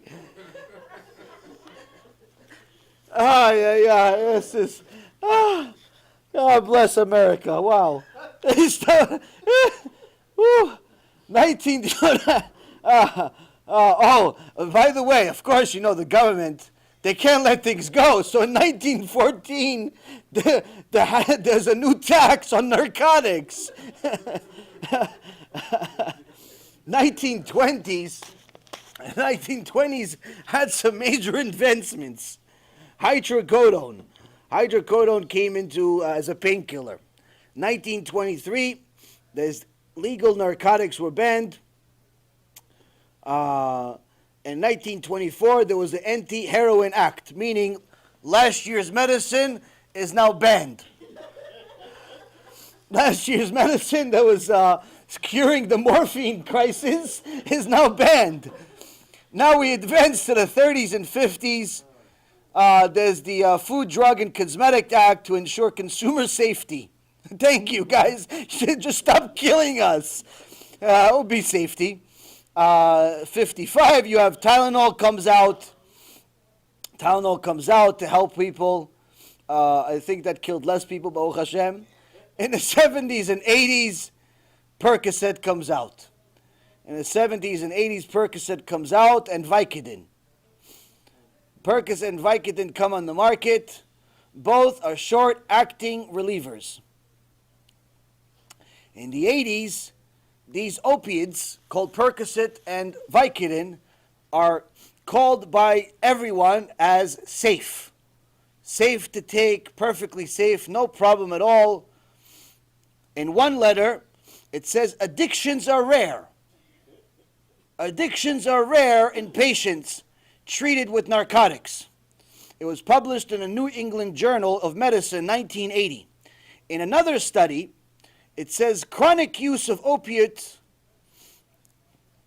also again is it's not creating any major problems. Anyway, advanced to the 1990s, 1996.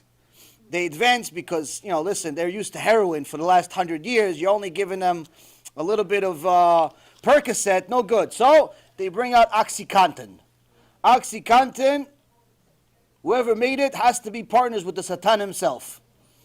OxyContin is a long-acting painkiller. It hits the market. Aggressive marketing pain. They literally spend hundreds of millions of dollars marketing this to become the #1 pill everywhere. Saying it's less addictive. It's less addictive than its short-acting cousins. Percocet, and Vicodin. Guess what? It's at least 5 times stronger and more addictive. Complete outright lie. And they paid $600 million for people to keep this lie under the carpet.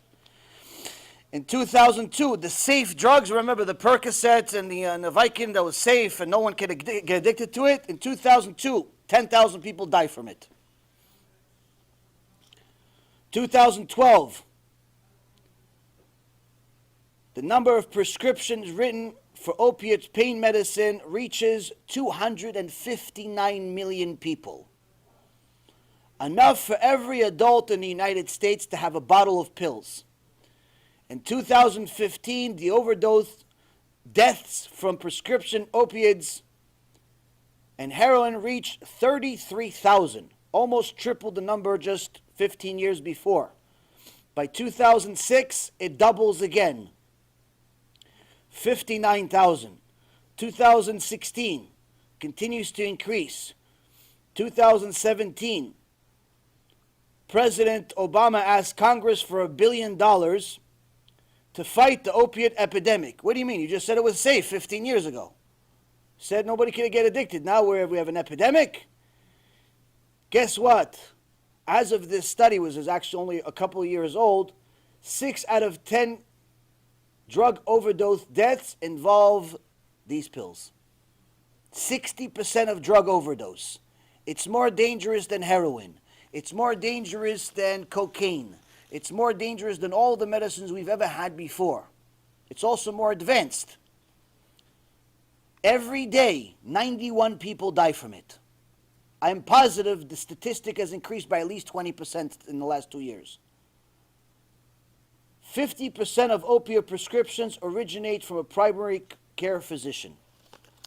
Now, of course, painkillers have a good in them. You need them if you are seriously in pain. But the point is not to say that they should ban painkillers simply because people need them. If you're in pain, you need a painkiller because it's very easy to become suicidal when you're in pain. But at the same token, this is just simply to show us an example of how every average kid just hurt his back, every mom that just went through a difficult pregnancy, every guy that got hurt at his job goes to the doctor gives him pills, tells him this is perfectly fine, this is perfectly safe, and he takes it like a little baby. Like a trained dog, he takes it, he does it, and he only realizes that a good part of the time, it's the wrong medicine. A good part of the time, it may actually kill him. A good part of the time, it wasn't the right choice. And the doctor might have known it, but he gets a bigger bonus from Big Pharma. But you listen to him, knowing all this stuff. Because you trust in medicine. But if I told you that there's a different medicine that doesn't change every year and has never killed a single person and hasn't changed in over 3,300 years, meaning the doctors haven't changed their mind. The scientists haven't changed their mind. They know for sure it's the same exact formula over 3,300 years. But you're going to say, nah, it's not possible. It is. It's called Torah. But you don't want to listen to the Torah. You want to listen to the doctor that went to school for 5 years because he has a certificate. If I send you a certificate, would you listen to me? I have one on the website. You can print it if you want. You want to start listening to Torah? Rabotai Karim, Torah is the only cure there is. People suffer for no reason. They suffer for no reason. You don't need to suffer. Just follow what Hashem says. What's my proof that it works, aside from countless letters? I gave you one just from a couple of days ago, Sunday, 1:18 a.m. I get a message, Baruch Hashem, I don't know what this is, but it seems like Hashem wants me to encourage you, Rabbi Yaron. Okay, listen to this story until 45 minutes ago. Oh, listen to this. Until 45 minutes ago, I had this terrible toothache, which has been torturing me for 3 to 4 days. I don't know, personally, if I have a toothache for 4 days, I'm probably going to go to the dentist. But 4 days toothache doesn't sound like fun. And when I started to watch your videos, I started to sweat like crazy, and the toothache just dispersed, Baruch Hashem. May Hashem bless you and your house. So now the Shiurei Torah are better than your dentist. And they're free. Ishtabach Shemo La'ad. Instead of going to the doctor, get a root canal for $3,500, all you got to do is go on Be'ezratHashem.org, press play. Take down some notes, toothache goes away. You can't make stories like this up. There's countless of them. But we don't want to listen to that. We want to listen to the easy way. But the easy way is hard. That's why in America, only 34% of American Jews say that they believe in God with certainty. That means that 66% of American Jews are not even sure if God exists. The biggest reason of why people don't want to listen is because they figure that if you listen to the Torah, that means that you're going to lose out on the materiality of the world. You're going to lose out on the fun things in life. There's no bigger mistake than that.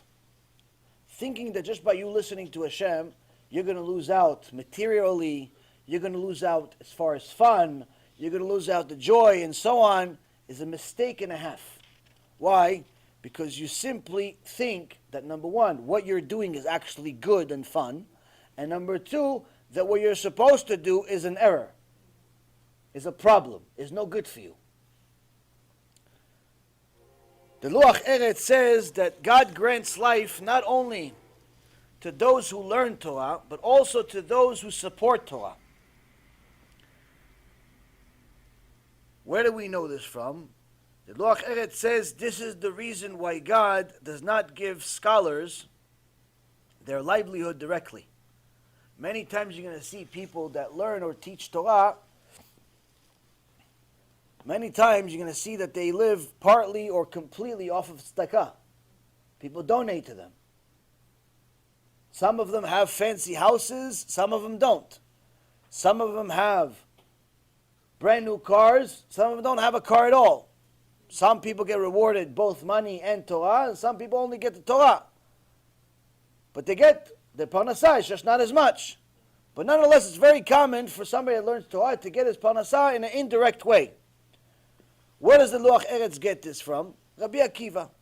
Rabbi Akiva would have debates with heretics. One of them specifically was a heretic by the name of Tonostrophus. Tonostrophus came to Rabbi Akiva, Gdol Ador, giant of giants. He says to him, there has to be a mistake in this Torah of yours. He says, why? He says, you see, if your God really loves you, why does he make poor people? If God loves you, Am Yisrael, why does he make poor people? Why does he make them poor? You know how hard it is to be poor? Every day you got to go beg for change. Every day you don't know how you're going to eat. If he really loves you, why did he make you poor? A typical person that never learned Torah is stumped. Doesn't have an answer. Why? Logically, there's no answer. There is no answer. What are you going to say?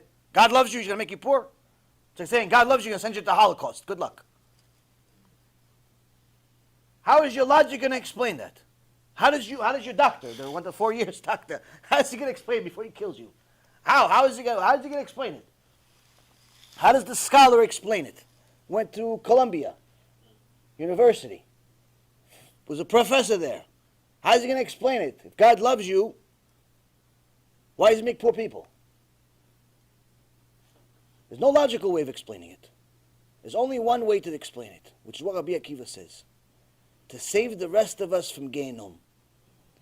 He made poor people, so the rest of us that are making sins and are destined to go to Gehinnom, for the sins that we're making, Hashem doesn't want us to go to Gehinnom, because we're making sins, but we're also making some mitzvot. So to save us from Gehenom, he says, you know what? You were supposed to study 3 hours today. What'd you study? 3 minutes. You had the book in front of you for 3 hours, but you were playing with your phone the whole time. You pretended like you were studying, but in reality, you were playing with your phone the whole time. Rashi says, 3 hours later. Rashi says, well, what page? Oh, book's closed. It's upside down. It's upside down. It's a newspaper. Oh, you think that's free in Shamayim? It's Bitul Torah. You didn't have a job, you didn't have a wife, you didn't have anything. All that you did, you played on the internet. Guess what? Shamayim say, oh, for that day, nice sentence. 3, 4, 5, 600 years in Gehenom for that day. Nice. Why? I gave you 24 hours. All day you're watching sports. All day you're playing sports. You didn't learn my Torah for 1 minute. So what is the person going to do? Rabbi Akiva says, go take that money you have in your pocket, give it to a Ben Torah. Give it to Am Yisrael to do tshuva. Go do that. Why? It's going to save you. It's going to save you. Why? Hashem specifically made that rabbi, that KIRUV organization, that Talmid Chacham, that Avrech, he specifically made them need the money. Why? To save you. Not because he doesn't love him. He loves him. That's why he's sending you to give him parnasah. He promised him parnasah. He's sending him parnasah. The guy doesn't care how parnasah comes, if it comes through PayPal or it comes through Flipkart. If it comes through Facebook or if it comes in the mail. He doesn't care how parnasah comes. But it's coming. How does he know? Hashem promised. Hashem promised, so he loves him. It's you that's the problem. You didn't study Torah. You barely keep Shabbat. Tarat mishpacha, Hashem yirachem. You touch your wife half the month. Now you have a problem. So what do? You know that money that Hashem put in your pocket? Rabbi Akiva says, you got to use it for Torah. You got to use it for Torah. The Tiferet Israel says something else. He says, while other types of wisdom can grant a person many good things in life, you have wisdom in medicine. It can get you a nice job, like one of my former clients. He was a spinal surgeon. His day-to-day job generated $1.8 million a year for him in income. It's a good job. Got him a lot of good things in life. New car every year. His house was like the White House. He had all types of special animals he killed in Africa hanging on his walls.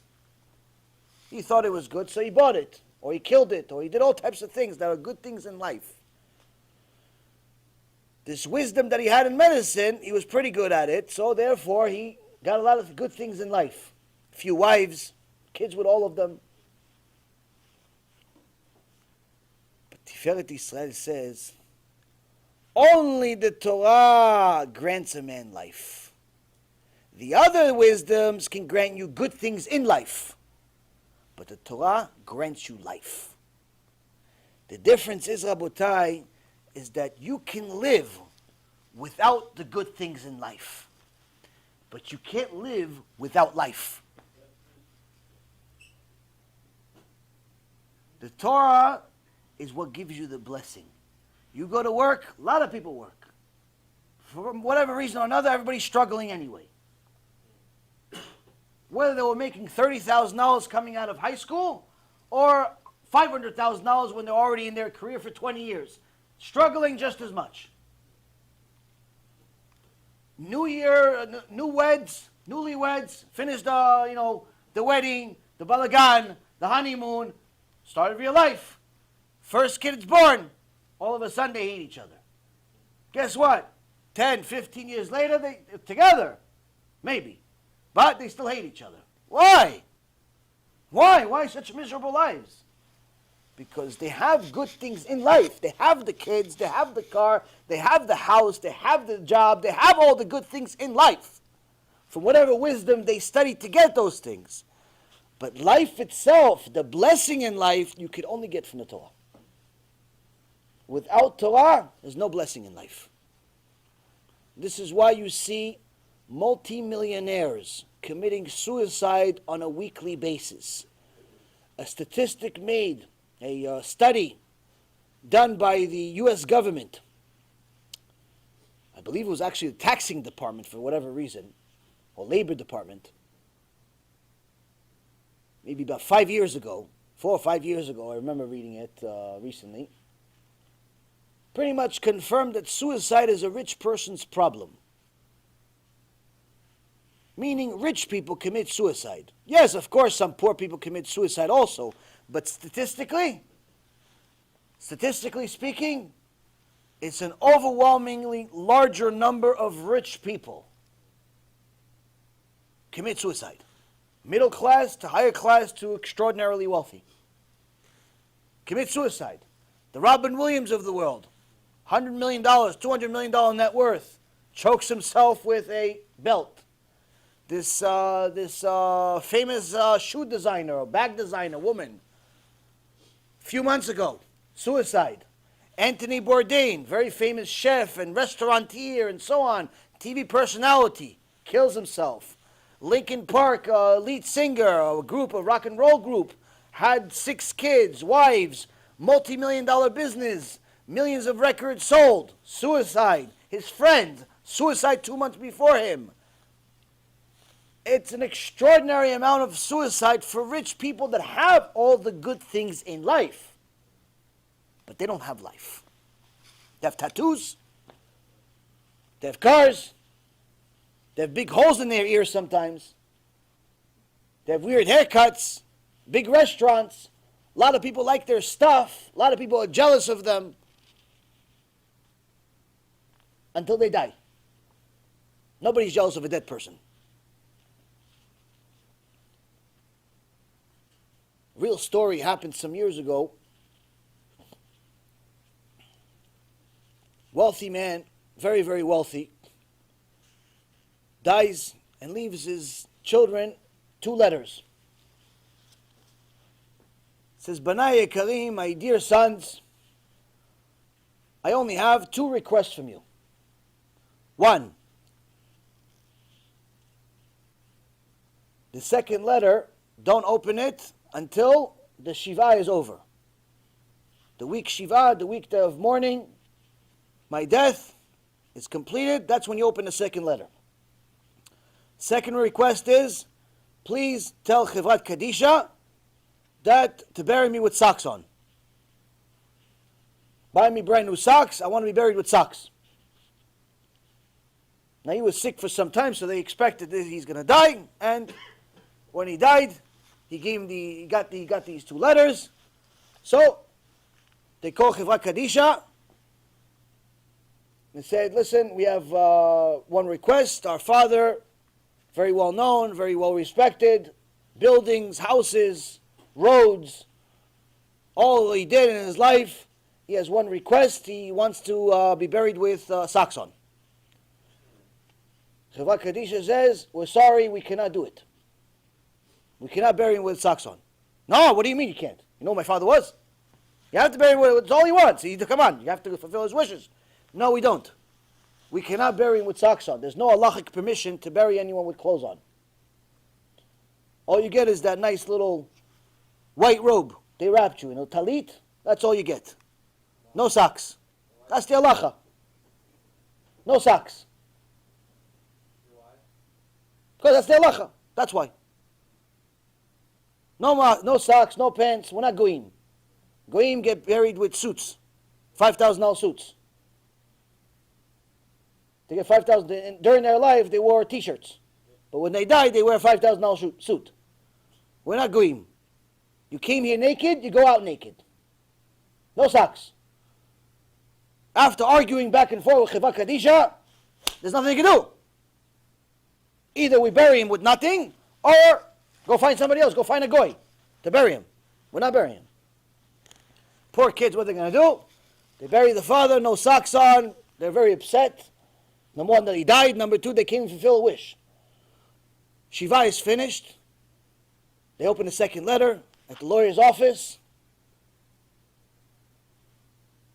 And they read the following. My dear sons,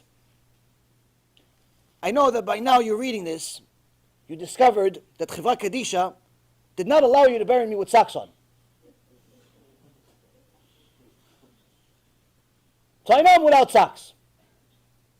But I specifically asked you to do it to show you that regardless of how many roads I build and buildings that I build and cash I had in a bank and people that called and praised my name, when you leave this world, they won't even let you take your socks.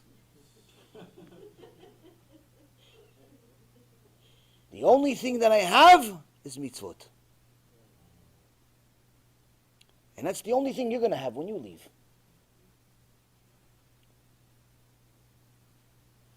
Now you can listen to me saying these stories. Or you can listen to the doctor that's been killing people for the last few hundred years.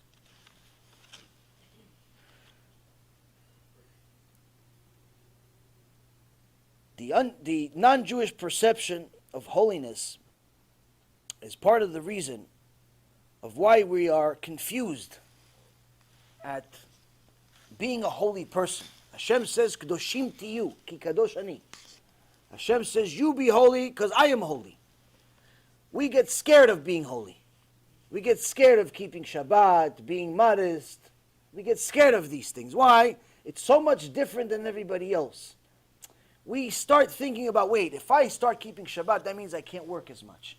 If I start keeping mitzvot, that means I can't really cheat in business. If I start doing this, I can't do this, I can't do that, I can't do a lot of things. We start getting scared. We start thinking that we're going to lose money out of it, we're going to go homeless, we're going to be this, we're going to be these poor little people throw rocks on. That's what we think. That's the Yetzer Hara put it in our hand. The problem is the Yetzer Hara just put the little seed in our head in the beginning, said, no, it's tough, but he didn't actually mean for you to stay that way. He just gave you an obstacle. What ends up happening is that we take what the Yetzer Hara really seriously. To such a point, he says, no, I didn't mean for you not to learn Torah. I just wanted to give you an obstacle. No, I didn't mean for you to go to a strip club. I just told you, there's stuff there. No, I didn't mean for you to do all these things. The Yetzer Hara says, hey, you're on your own, buddy. I'm not even influencing you. There are some people are such Rashayim. They're making so many sins. The Yetzer Hara himself says, what are you doing? It's not the Yetzer Hara. That's what the Rabbi Sami Salan says. It's not the Yetzer Hara anymore. They're on their own. They like the sin. They like going gambling in a casino. They like it. They like seeing girls that are not their wife. They like pornography. They like wasting seed. They like non-kosher food. They like it. They like the sin. So when you tell them you have to do tshuva, it's hard for me. What do you mean it's hard for you? You're a Jew. You're a Jew. What do you mean it's hard for you? Hashem created you to do this. Moshe Rabbeinu says to Am Yisrael, it's in your mouth. It's in your heart to do it, meaning that's why you were created. What do you mean it's hard for you? Hard for you to make money, but you still did it. Hard for you to find a wife, but you still did it. Hard for you to do that, but you did it. What do you mean it's hard for you? What, hard for you, you're going to do it anyway? Or hard for you like you're giving up before you started? Hard for you giving up before you started? Oh, it's not the Yetzer Hara, it's you. You like the sin. It's not the Yetzer Hara, it's you. You just enjoy the sin too much. You are trying to blame the Yetzer Hara. It's not the Yetzer Hara. Yetzer Hara didn't do that. It's you. You like the sin too much. You like the heroin. You like the cocaine. Even after you found out it kills people. Even after you found out it's bad for you. But you like it. That's not Yetzer Hara. That's us. And when you tell people, listen, the things you think about religious people, they're wrong. You can prove it, it's all wrong. The things you think about the Torah, it's wrong. You can prove that it's wrong. It's like, no, what are you talking about? Look, these religious people, they have to be poor. No, only Goyim say stuff like that. Only the Goyim think that being holy means being poor. Strangely, none of their holy people, so-called holy people, are actually poor. The Vatican is the richest entity on the planet. The second richest entity is the Avodah Zarah in India. Second richest entity in the world. Real holiness. just like the heroin and the morphine from the doctors. Godliness does not mean living in isolation. Godliness does not mean that a person has to rid himself of all the materialism in the world. Hashem created material in order for you to benefit from it, in order for you to serve Him with it. But you can use everything He created for good and for bad. You can use the phone to do good things or bad things. You can go on the internet on your phone and look at pornography and destroy your olam haba every second, over and over again to no end. Or you can go to Be'ezrat Hashem and watch a Shiur Torah and create a good olam haba. You can use your car to run over this guy that cut you off, or you can use your car to come to a Shiur Torah. You can use a book to throw it at somebody in your class because he ticked you off and hit him in the head nice and be happy for 2 seconds before the cops come because he passed out because of you.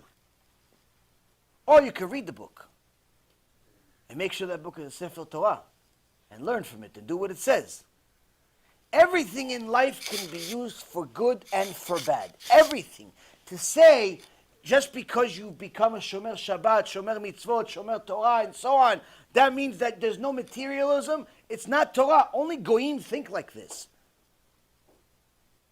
Only fools think like this. This is not Da'at Torah. Da'at Torah is, yes, there's materialism in the world. Use it for good.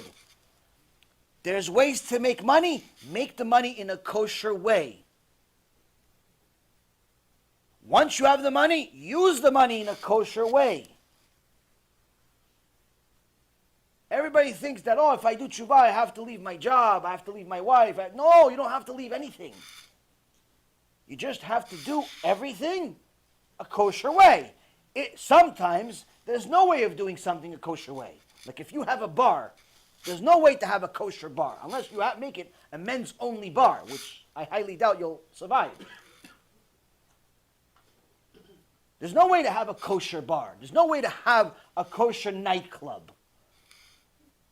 There's no way to have a kosher mixed dancing. There's no way to do that. There's certain things, there's just no way. Somebody asked me today, is it okay if I open this new business that promotes Hashem Yachem, Hashem Yachem, Hashem Yachem, but can't even tell you what it is, Hashem Yachem, I'm thinking about it right now. Is there a way that I can do it in a kosher way if I give maaser?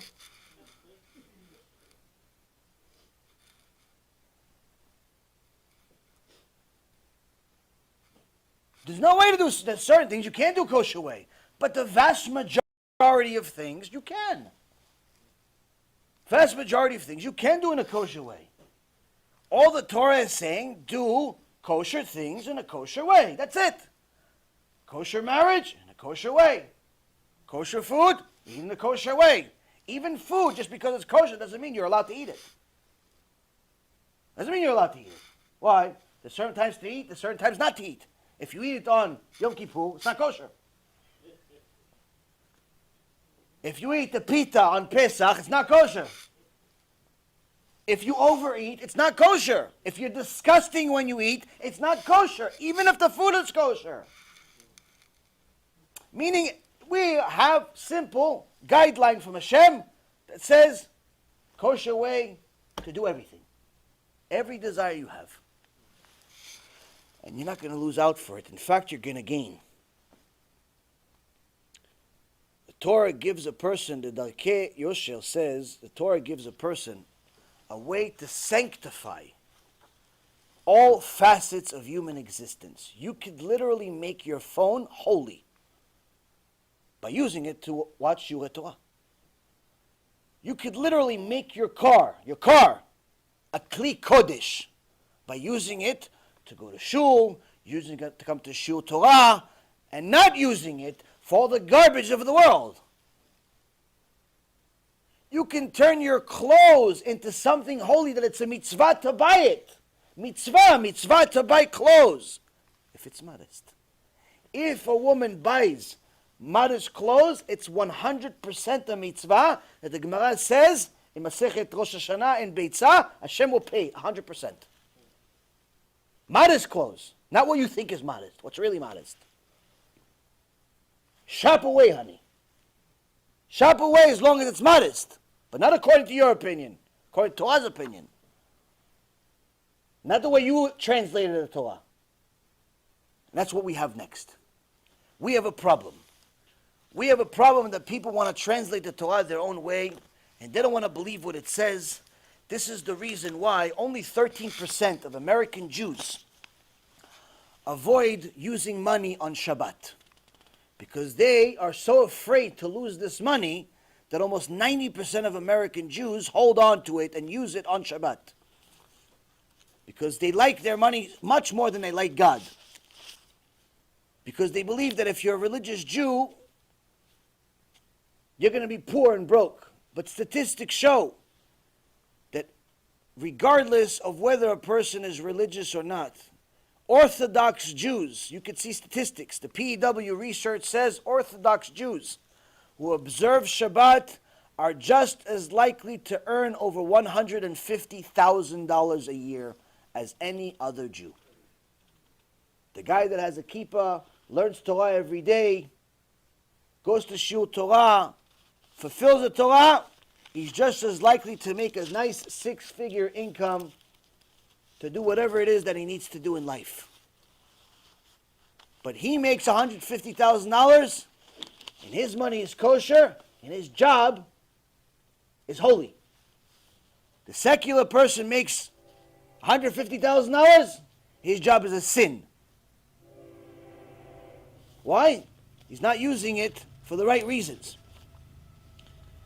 The problem is that because we are weak, to the extent that we want to translate the Torah to our own likings, we allow the Amalek inside our own people. I'll give you a couple of new examples.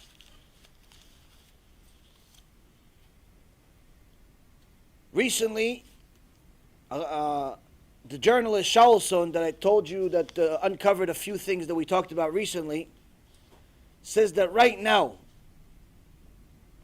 Rabbanim botkim im tzarich lachshir et hakelim. There's a blog he came out with a few days ago, 3 or 4 days ago.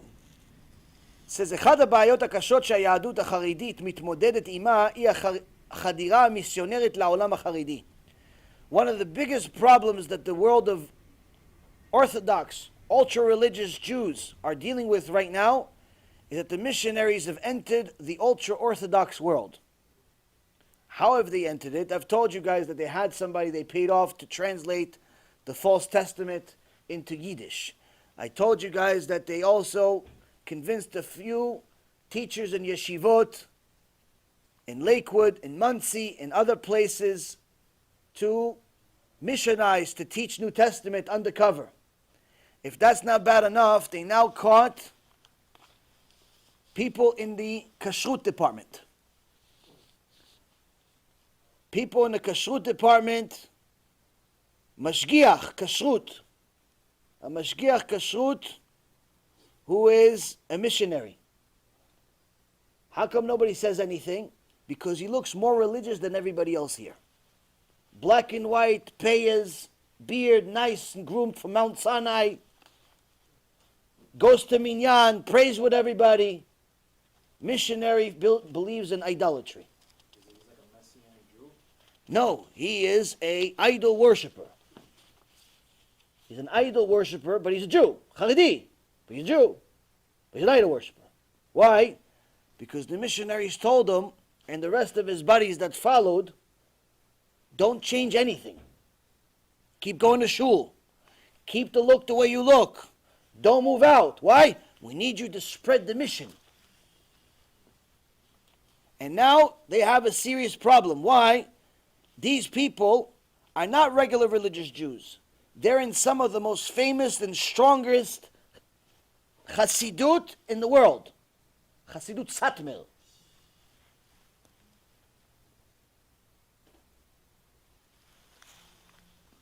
And others, of course. But this Mashgiach and other people, some of them are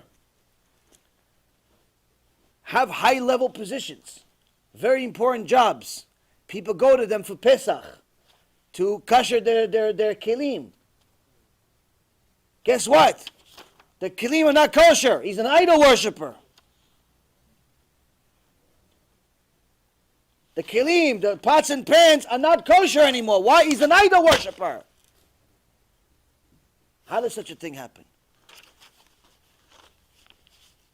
Chain is only as strong as its weakest link. We let falsehood into our schools because we let falsehood into our own hearts. To believe that this is okay, but not everything else. This is okay, but not everything else. So you're going to see sometimes from different places that they're very, very stringent about Chalav Yisrael. You drink regular kosher milk, they're going to treat you like a goy. But to put idol worship on their head as a wig, no problem. To pray to the Rebbe, no problem. To steal in business, no problem. But you drank non-kosher milk? Oh, shake it. Why? Demented ideology. We let one thing in, rest of it no. That goes into our hearts, and then it goes into our schools. Then it goes into the so-called KIRUV organizations. KIRUV organization by the name of Bina, the Bina program. The Bina program of OFJCC wrote the following: those books referring to the Torah do not belong only to the Orthodox.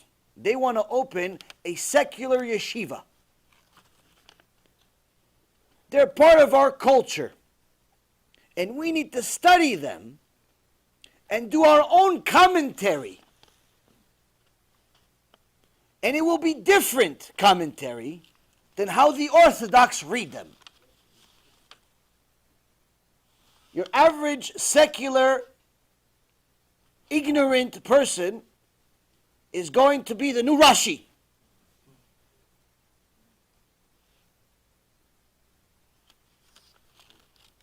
And Jik, this person's named Jik. I don't know what parent names their kid Jik. Miskinal. Jik insists that this is no contradiction. No contradiction of using sacred texts to support their efforts. No, because they get millions of dollars for it. That's why there's no contradiction. There's no contradiction that you can study these texts in a non-religious setting and make a process more egalitarian and open to everyone, including goyim, including non-Jews. What, didn't you call it a yeshiva? What's yeshiva about it? Call it public school at least. Be intellectually honest. And this is the best and worst part at the same time. She's quoted as saying the following: we don't see the Torah as obligating. We see it as inspirational. We don't learn the laws of Shabbat hoping that you'll go home and actually do it. We're hoping you'll understand the tradition. Meaning, they have zero interest in you keeping Shabbat. In fact, it would be the opposite of their intention.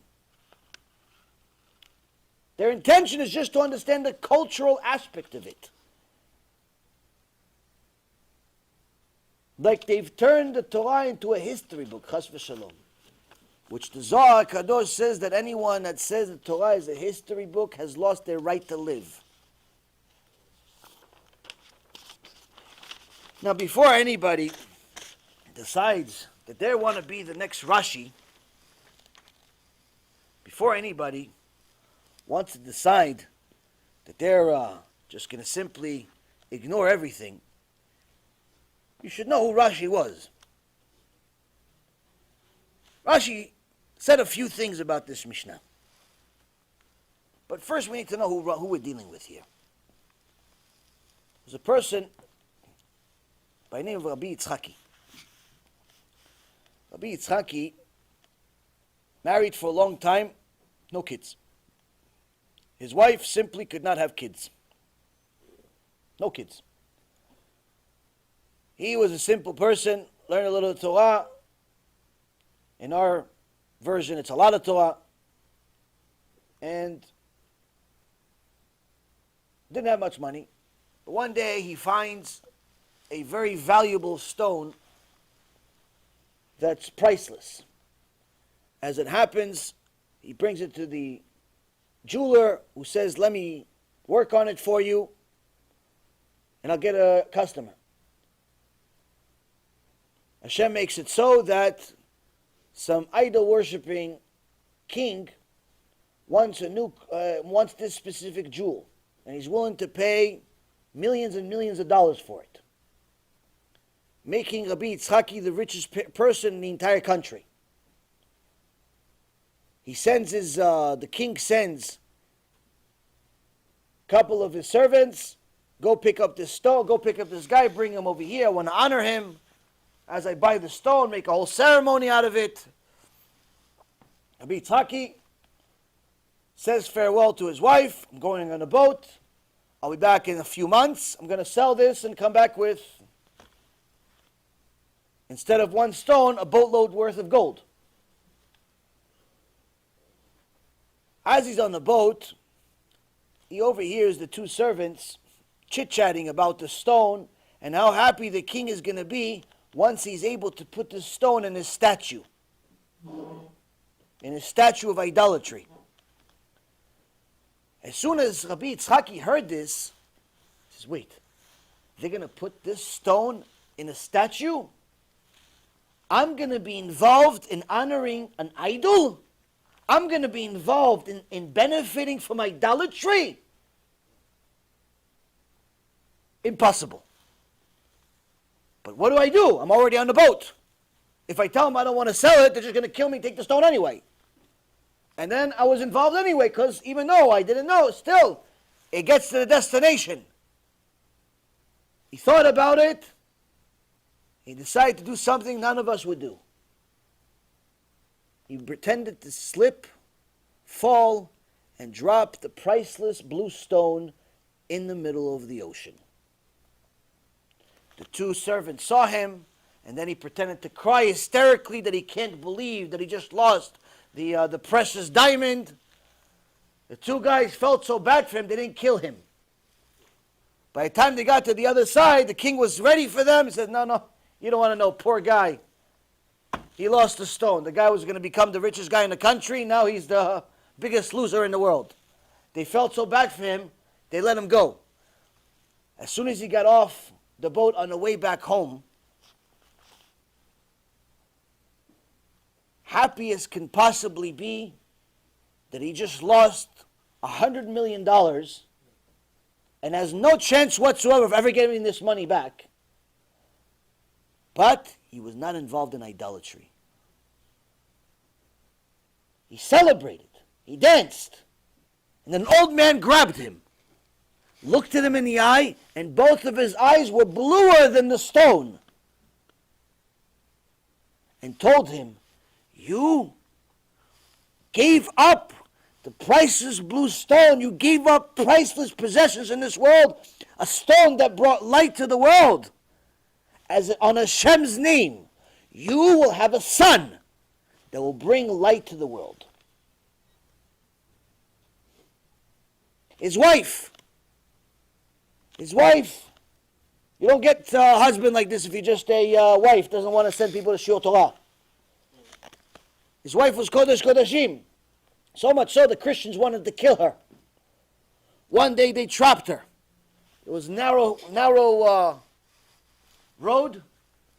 On the right side was the shul, the building of a synagogue. On the other side was a different building, but it was very narrow. The Christians decided they're going to have fun. What? They're going to put 2 horse carriages with running horses to fill up the entire road and run full speed. When? As she's walking and she can't run away. The woman that can't bring a kid to the world. The woman that her husband just gave up the world of money. All she did was lay back on the wall of the synagogue, and the wall accepted her inside to the synagogue. They say until this day you could see the indent of how the wall accepted her body into the synagogue. Lived to say the third part of the story.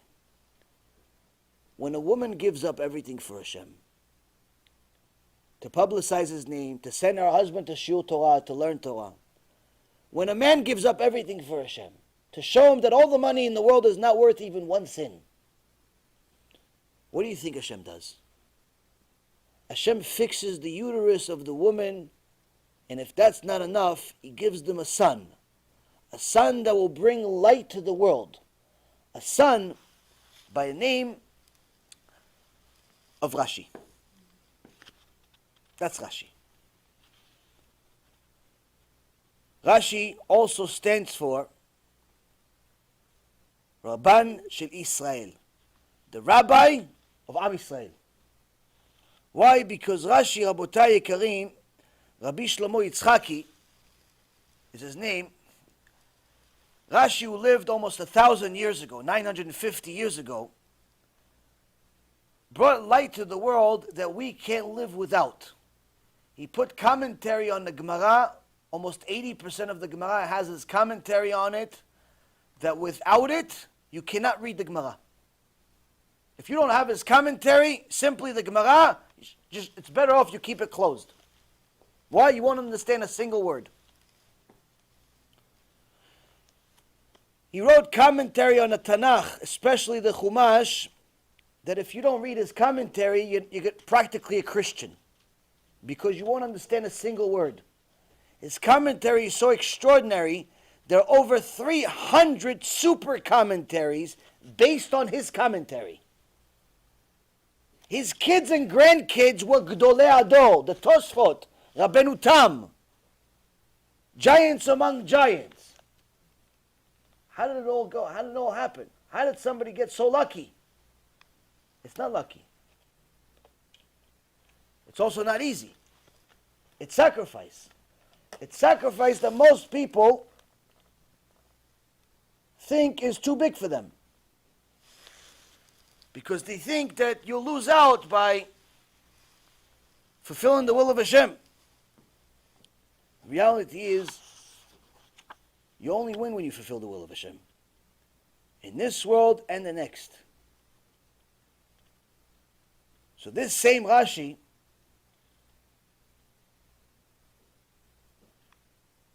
says that the Torah's healing power can overcome all the physical and spiritual maladies of this world. Meaning that if you have a spiritual problem or a physical problem, you have chas v'shalom cancer, or you have shlom bayit issues, you have parnasah problems, or you have AIDS, you have a difficulty understanding a certain Gemara, a difficulty remembering anything, or a difficulty getting out of the bathroom. You have a problem, there's one cure, which is the cure to everything. Reading, learning, fulfilling the Torah. That's the cure. Ba'olam hazeh and ba'olam haba. Because the Torah, its greatness is not limited to material greatness. Material greatness is something that you leave here. Even if you got to wealth and extraordinary and so on, at best you get to enjoy it here. At best, other people compliment you about it here. At best.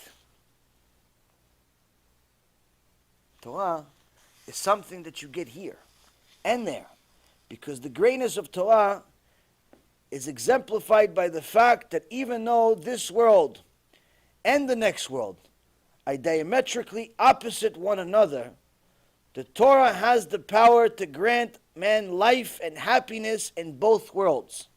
Even Shlema says. Because the Torah is the source of life in both worlds. Not just this world and not just the next.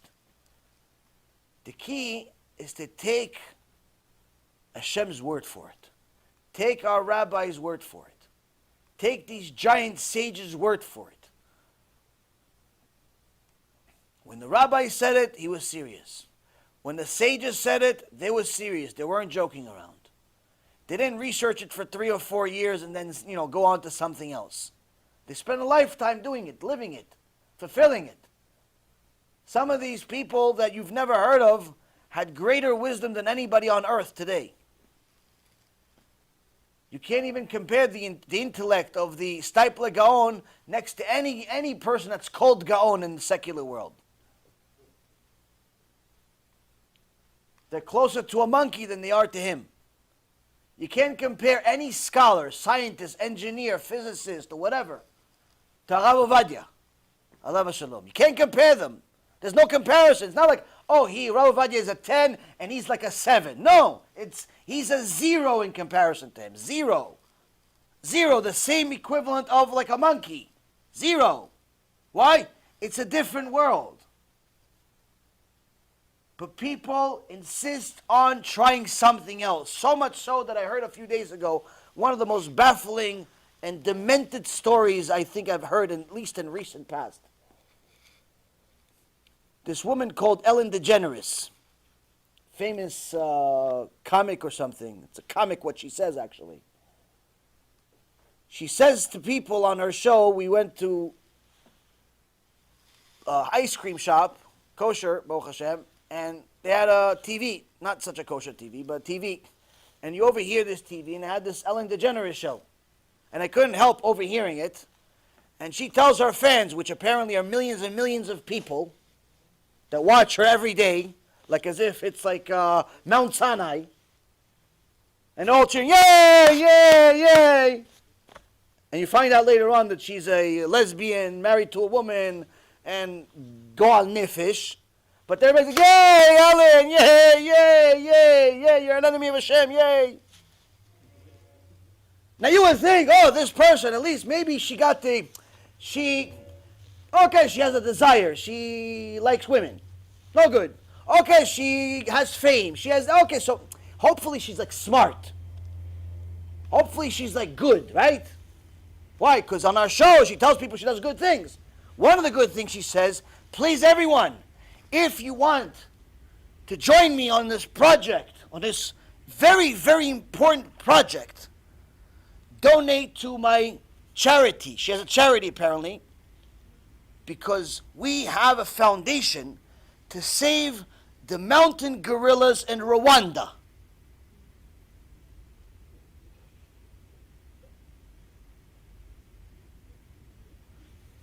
We have a foundation, a multi-million-dollar foundation to save mountain gorillas in Rwanda. Now, this would be funny if it wasn't true. Now, I couldn't take it. The whole way home, I'm talking to my wife, and she's talking to me like, is this real? Maybe it's a joke? Maybe she's a comic. Maybe it's a joke. I'm going to go home, and I'm going to spend at least 10 minutes of bathroom time finding out about monkeys, gorillas in Rwanda. I want to know how many of these gorillas are in the mountains. Not any gorilla. It has to be a mountain gorilla, guys. A mountain gorilla, how many of them are in Rwanda? And how come they need so much money, these gorillas? The people don't have any money. But the monkeys need money. So I did some research for you. Right now, dangerous situation. Pikuach nefesh. There are 1,006, exactly, 1,006 mountain gorillas. Some of them live in the mountains of Rwanda. Now, this preservation, this zoo in Rwanda, is where people visit to see the mountain gorillas. And they bought, even though the people over there don't have food to eat, but they bought 4 gorillas.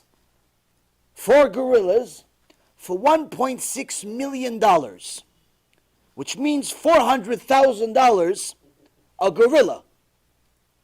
Now, if this wasn't funny enough, let me just show you how stupid Hashem makes certain people because of their own stupidity. Why are these gorillas almost extinct? Why? There are only 1,000 of them. Like, why? Well, the people of Rwanda apparently like to eat them once in a while. Some of them like to take their head and put it as a nice chandelier. So they like the head. They like the food. Some are just getting sick.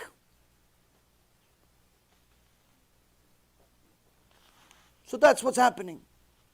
But really, some are just simply being sold in the black market. That's really the big thing. The black market. The evil, dangerous black market. So how much does a gorilla, how much does a mountain gorilla from Rwanda cost in the black market? Now to buy 4 of them, the zoo paid $1.6 million. That means if you wanted to buy all 1,000, I mean, Hashem, you have to be a billionaire. So, how much? I mean, the black market. I mean, I never knew that Rwandan people have such billions of dollars to buy the monkeys in a black market. Guess what? You can buy a mountain gorilla in the black market for $1,000. Maximum price. If he's extra muscular, $5,000. Wikipedia. Maximum price for a mountain gorilla is $5,000, which means that this $1.5 million they could have simply bought all of the black market. They could have bought all of them. In fact, they could have bought all of them and still had $1 million left to feed the poor people of Rwanda. If this wasn't true, it would be funny, but I mean, seriously. Guess what? Millions of dollars are being donated to this stupidity. Millions of dollars. Their annual budget is $5 million or more. For what? How many bananas can the mountain gorilla eat? But you see, Rabotai, it's funny, but it's true. You have a certain millionaire in Israel decided he wanted to do a mitzvah. So he donated a fence to the Noahide Zoo for the elephant called Bracha. For Ilui Nishmat of his mom. His poor mother, what did she get? She left a son in the world that has a fence for an elephant. It's his mother's fault. It's not his fault. It's his mother's fault that our whole Olam is full of elephant poop on a fence. Because she chose the shortcut. Shortcut is the long cut. So we see here that really it's not just the benefits that a person gets in Olam Haba, where their son, Chas v'Shalom, and their daughter is not going to buy them a fence for an elephant to poop on, or a gorilla from Rwanda. Because if you fulfill Torah, your son is most likely going to buy you a mitzvah, Sefer Torah, Shas, Talmid Chacham, Tzadikim, grandchildren. That's what you get in Olam Haba. You get grandkids that, Shtabach Shemo, can continuously bring your neshama higher and higher like Moshe Rabbeinu. But even more so, you benefit in this world. You benefit in this world that your brain is not going to be spiritually stupid to make such stupid investments, stupid moves in your life, just pure stupidity. It's not even like, it's pure stupidity. The Torah protects you from our own stupidity.